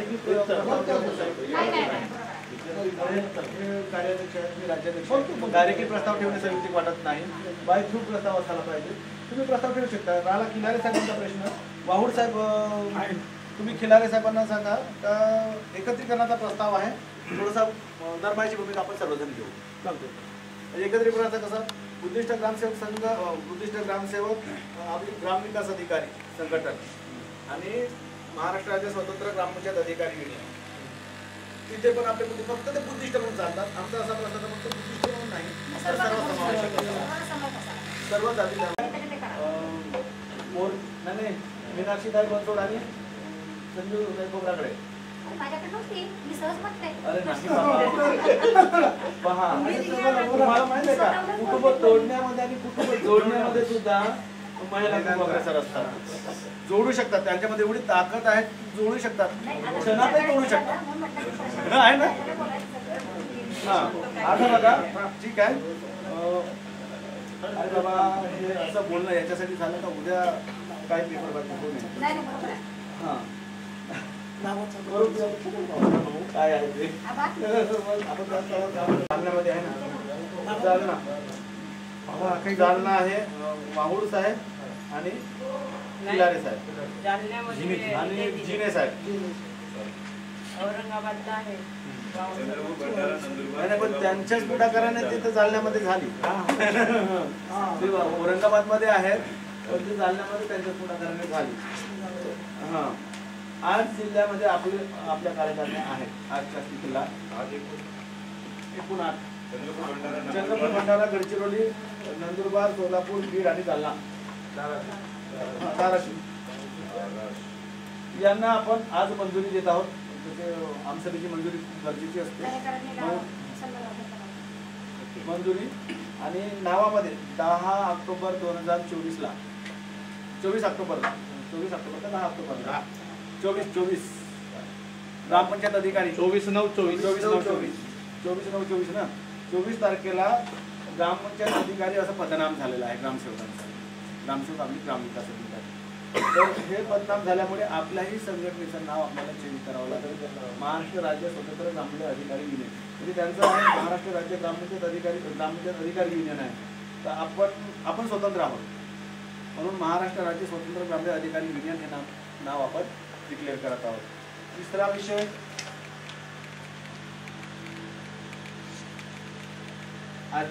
उद्याच्या असलेल्या ठरावाची.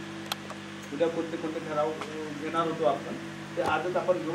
ग्रामपंचायत अधिकारी यांची वेतन निश्चिती. ग्रामपंचायत अधिकारी जे झाला आता जे ग्रामपंचायत अधिकारी म्हणून बदनाम झालेला आहे त्याची वेतन निश्चिती शासनाने ठरवली आहे. कोणत्या बेसिकवर त्यांना ठेवणार आहे आणि मस्तर आश्वासित प्रगती योजना आणि कालबद्ध पदोन्नती ते स्टेप ठरवण्यासाठी शासनाने डिक्लेअर करावं ती मागणी. ती आपली एक मागणी राहणार आहे. पदोन्नतीमधील आरक्षण लागू करावा, पूर्ववत लागू करावं ही दुसरी मागणी आपल्या ठरावात राहणार आहे. तिसरं आहे ग्रामपंचायत अधिकाऱ्यांना मार्गदर्शक म्हणून विस्तार अधिकारी पंचायत हे असतात आणि विस्तार अधिकारी आता खूप धकाधकीचं जीवन आहे, खूप मोठा भार आहे ग्रामसेवकावर आणि मग कसं कोणी जो तो आला तो ग्रामसेवकालाच बोलतो, जो तो आला तो त्यांनाच बोलतो, मग तो हतबल होऊन जातो ग्रामसेवक. अशा वेळेस त्यांना आधार देणारे ॲक्च्युली 2006च्या शासन निर्णयानुसार विस्तार अधिकारी पद ग्रामसेवकांना ग्रामपंचायतीला मार्गदर्शक म्हणून आहे, निरीक्षक प्लस मार्गदर्शक. पण तसं घडत नाही. मुद्देमार साहेबांना तो चांगला अनुभव आहे कारण ते विस्तार अधिकारी होते, आम्ही कसे करतो आमचे चांगले गुरु आहेत. मग होते कसं तेवढीच जबाबदारी विस्तार अधिकाऱ्याची आहे म्हणून विभागीय चौकशीमध्ये विस्तार अधिकाऱ्यांना पण जबाबदार ठरवणारे हेच गुरु आहे. म्हणजे शासन निर्णयाचा आधार घेऊन ह्या सर्वांचा आपण फायदा घेतला पाहिजे. का आता 50 तारीखमध्ये एक नाही, आता 20 ग्रामपंचायती मागे एक विस्तार अधिकारी धरून त्याच्याकडून 25,000 रुपये वसूल केले आहेत. 30,000 रुपये. माहिती अधिकाराचा खूप उहापोह होता, म्हणजे खूपच मोठ्या प्रमाणात त्रास होता. एकच व्यक्ती समजा वारंवार माहिती मागत असेल, अनेक वारंवार म्हणजे अनेक ग्रामपंचायतींना माहिती मागत, एकच व्यक्ती अनेक ग्रामपंचायतींना माहिती मागत असेल आणि ते माहिती जर साध्य करणारी नसेल तर अशी माहिती त्यांना देणे बंधनकारक नसावे असं शासनाने परिपत्रक काढावं. तर एकच व्यक्ती फक्त पुरावे जोडावे लागतील, पुरावे दाखलच ते करावं लागेल आणि हा निर्णय घेण्याचा अधिकार जिल्हा स्तरावर मुख्य कार्यकारी अधिकारी, उपमुख्य कार्यकारी अधिकारी VP यांना देण्यात यावा. म्हणजे कसं होते यांच्या ग्रामातला तोच माहितीचा अधिकारी यांच्या ग्रामातला त्यांच्या ग्रामातला, त्याच्यामुळे फायदा काय असतो तर हे कधीच साध्य होत नाही. म्हणजे पेपरला बातमी येत नाही, फक्त एकच माणूस मागतो. म्हणजे ब्लॅकमेलिंगचा प्रकार खूप मोठ्या प्रमाणात आहे आणि मानसिक हॅरॅसमेंट होत आहे ग्रामसेवकांना. ते मानद अध्यक्ष जे खूप महत्वाचं पद आहे, म्हणजे राज्य शासनाकडे जो काही पत्रव्यवहार होतो तो पत्रव्यवहार हा राज्य मानद अध्यक्षांच्या सल्ल्यानुसार आम्ही सही होतो. समजा हे अधिवेशन वगैरे जे आहे ते अधिवेशन राज्य मानद अध्यक्ष हे ते अधिवेशनाचे खूप हे असतात, म्हणजे मेन सूत्रधार असतात. त्रैमासिक सभा आणि अधिवेशन ते मेन सूत्रधार असतात राज्य मानद अध्यक्ष. आणि आपल्या संघटनेमध्ये आपला बायला जसा म्हणतो का कोणत्याही कम्युनिटीचा आणि कोणत्याही प्रवर्गाचा माणूस या संघटनेचा सभासद होऊ शकेल. बरोबर अशी त्या घटनेमध्ये तरतूद आहे. पूर्वीच बायलाजमध्ये आपण तरतूद करून ठेवलेली आहे. बरोबर. त्यानंतर प्रेम खिल्लारे साहेब जालना राज्य कार्याध्यक्ष कोण आहे ते सांगा. मीनाक्षीताई बनसोड. असं काही नाही की कोणाची जर इच्छा असेल, असं काही नाही की मला तुम्ही दिलं पाहिजे. कोणाची इच्छा असेल तर कोणी तुम्ही राहू शकता. काम करणाऱ्याला सूर्याला सूर्य म्हटलं पाहिजे या विचाराचे आम्ही आहोत. उपाध्यक्ष प्रेम खिलारे साहेब. बरोबर. संजू गोबरागडे सहसचिव पद थोडंसं काही दिवसापूर्वी राखीव ठेवण्यात येत आहे. यासाठी का चर्चा म्हणजे जे राज्य कार्यकारिणी आहे ते चर्चा करून घेतली. प्रसिद्धी प्रमुख म्हणून जयंत मेश्राम, संघटक म्हणून नागसेन कांबळे साहेब आणि बाबा हजारे साहेब, केंद्रीय सल्लागार पुनर्विचार वाऊळ साहेब. थोडासा पुनर्विचार करावा लागेल.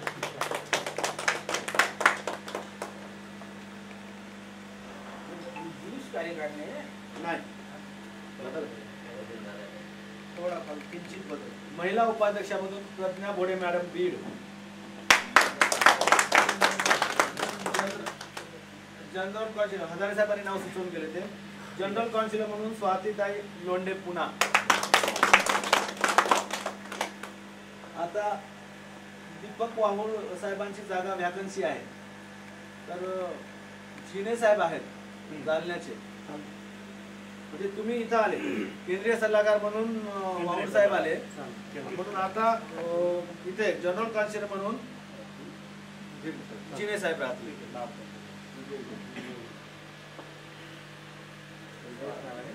कार्यकारी सदस्य जे आहेत पूर्ववत जयंत पुंजले यवतमाळ. यवतमाळमध्ये आपल्याला थोडंसं जास्त, तुम्ही यवतमाळ जिल्ह्याचे आहात, यवतमाळमध्ये म्हणजे प्रॉपर तुमची जन्मभूमी यवतमाळ आहे. यवतमाळमध्ये थोडंसं आपल्याला काम करावं लागेल. निलेश ठाकरे नंदुरबार, प्रकाश शेलेसाहेब भंडारा आणि केले साहेब. आता बघा, यापूर्वी मी अशी सूचना केली होती, कदाचित ती गर्दी केल्यापुरतच मर्यादित राहिली होती. एक धरती आबा नावाचा एक ग्रुप तयार झालेला होता, लक्षात असेल तर. तुम्ही गेलो होते माहिती नाही. हां, तर हा विषय असा होता का सहविचार म्हणजे जे ट्रायबल कम्युनिटी आहे, जसं एससी कम्युनिटी प्रकृतीच्या नावावर एकत्र आले, गेट टुगेदर घेतला, तसाच गेट टुगेदर एसटीच्या लोकांनी घ्यावा. जो काय खर्च आहे आपण सर्वांनी शेअर करू. गेट टुगेदर आपल्या बांधवांचा गेट टुगेदर घ्यायचा ना, तिथे आपले मना विशेष करायचे. असे काही लोक येत नाही, गेट टुगेदर म्हणलं तर निश्चित येतील. तुम्ही कोणीतरी लीड घ्या. धन्यवाद. या अधिवेशनामध्ये आपण सर्वजण आलात आणि खूप मोठ्या प्रमाणात ज्यांनी प्रत्यक्ष अप्रत्यक्ष, ज्यांनी लिखाण करून, काही लोकांनी मोटिवेट करून, काही लोकांनी भंडाऱ्याची टीम, खरंच खंडारे साहेब, उमने साहेब खूप ऍक्टिव्ह. त्यांनी म्हणजे एवढ्या प्रमाणात जसा चंद्रपूर जिल्हा ऍक्टिव्ह आहे ना, तसा भंडारा जिल्हा पण ग्रामपंचायत अधिकारी युनियन NGP 5813 राज्याध्यक्ष देवरामभाऊ फुलझले त्यांची पूर्ण टीम, महाराष्ट्रातील टीम, फक्त गडचिरोली आहे, पूर्ण महाराष्ट्रातील टीम म्हणजे काही सहकार्य केलं. आजचं आपलं 11-12 2 दिवसीय अधिवेशन यशस्वी होण्याकरिता त्यांचं मी महाराष्ट्र राज्य स्वतंत्र ग्रामपंचायत अधिकारी युनियनच्या वतीने सर्वांचे आभार मानतो, अभिनंदन करतो. आणि आजच्या सभेमध्ये आपण सर्वांनी, आजच्या कॅबिनेटमध्ये आपण जे राज्य अध्यक्ष देवरामभाऊ फुलझले यांची आपण निवड केली, त्यांचे आपण सर्वांच्या वतीने अभिनंदन करतो, आभार मानतो. आणि असंच सहकार्य ठेवून येणाऱ्या दिवसामध्ये आपलं मागासवर्गीयांचं, आरक्षित प्रवर्गांचं संघटन महाराष्ट्रामध्ये आपल्या संवर्गाचं नाही तर इतर संवर्गाचे कसे होतील याचं आम्ही मागच्या वर्षी सुरुवात केली होती. त्याला परत आपण गती देऊ आणि आपलं स्वतंत्र मजदूर युनियनचे आपण हात बळकट करू, जेणेकरून आपल्या सर्वांना एक चांगलं संरक्षण मिळेल.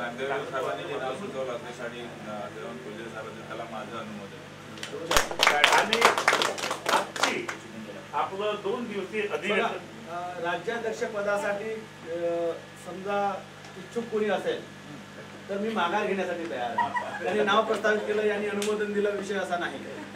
जर काम करण्यासाठी संधी दिली पाहिजे. झाला, मी 2-3 वर्ष होतो, 3 वर्षानंतर आपला कालखंड संपला. तर कृपया कसं माझं मार्गदर्शन राहणारच आहे. मी नेहमीच तुम्हाला योग्य रीतीने सल्ला देईन, तुमच्या पाठीशी कमीपणे उभा आहे. परंतु याच्यापासून मला आता दूर ठेवावं, कोणीतरी तुमच्यामधून निवडा. होते जाऊ द्या, असू द्या, पुन्हा कमी होते. कमी केला या सर्व कमिटी त्यांना अभिनंदनाचा प्रस्ताव कॅबिनेटमध्ये आपली जे राज्य कार्यकारिणी झाली आणि त्याची घोषणा अध्यक्षांनी केली, त्यांचा अभिनंदन प्रस्ताव आला. DS मेश्राम साहेबांचा सुद्धा आला, त्याबद्दल मी त्यांचं सुद्धा अभिनंदन करतो. आणि कमिटीत निमित्त आपली जी कमिटी आहे त्यांनी येणाऱ्या दिवसामध्ये आणखी हिरारीने, आणखी जोमाने चांगलं काम करावं आणि करूया आपण आणि आपलं संघटन मजबूत करूया अशी मी ग्वाही देतो. आणि अध्यक्षाच्या आजचा आभार प्रदर्शनचा कार्यक्रम संपला, जाहीर करतो. जय भारत, जय संविधान. आधार कार्ड मागितलं सर्वांनी आधार कार्ड टाका, व्हॉट्सअपवर करा. माझ्या व्हॉट्सअपवर सर्वांनी आधार कार्ड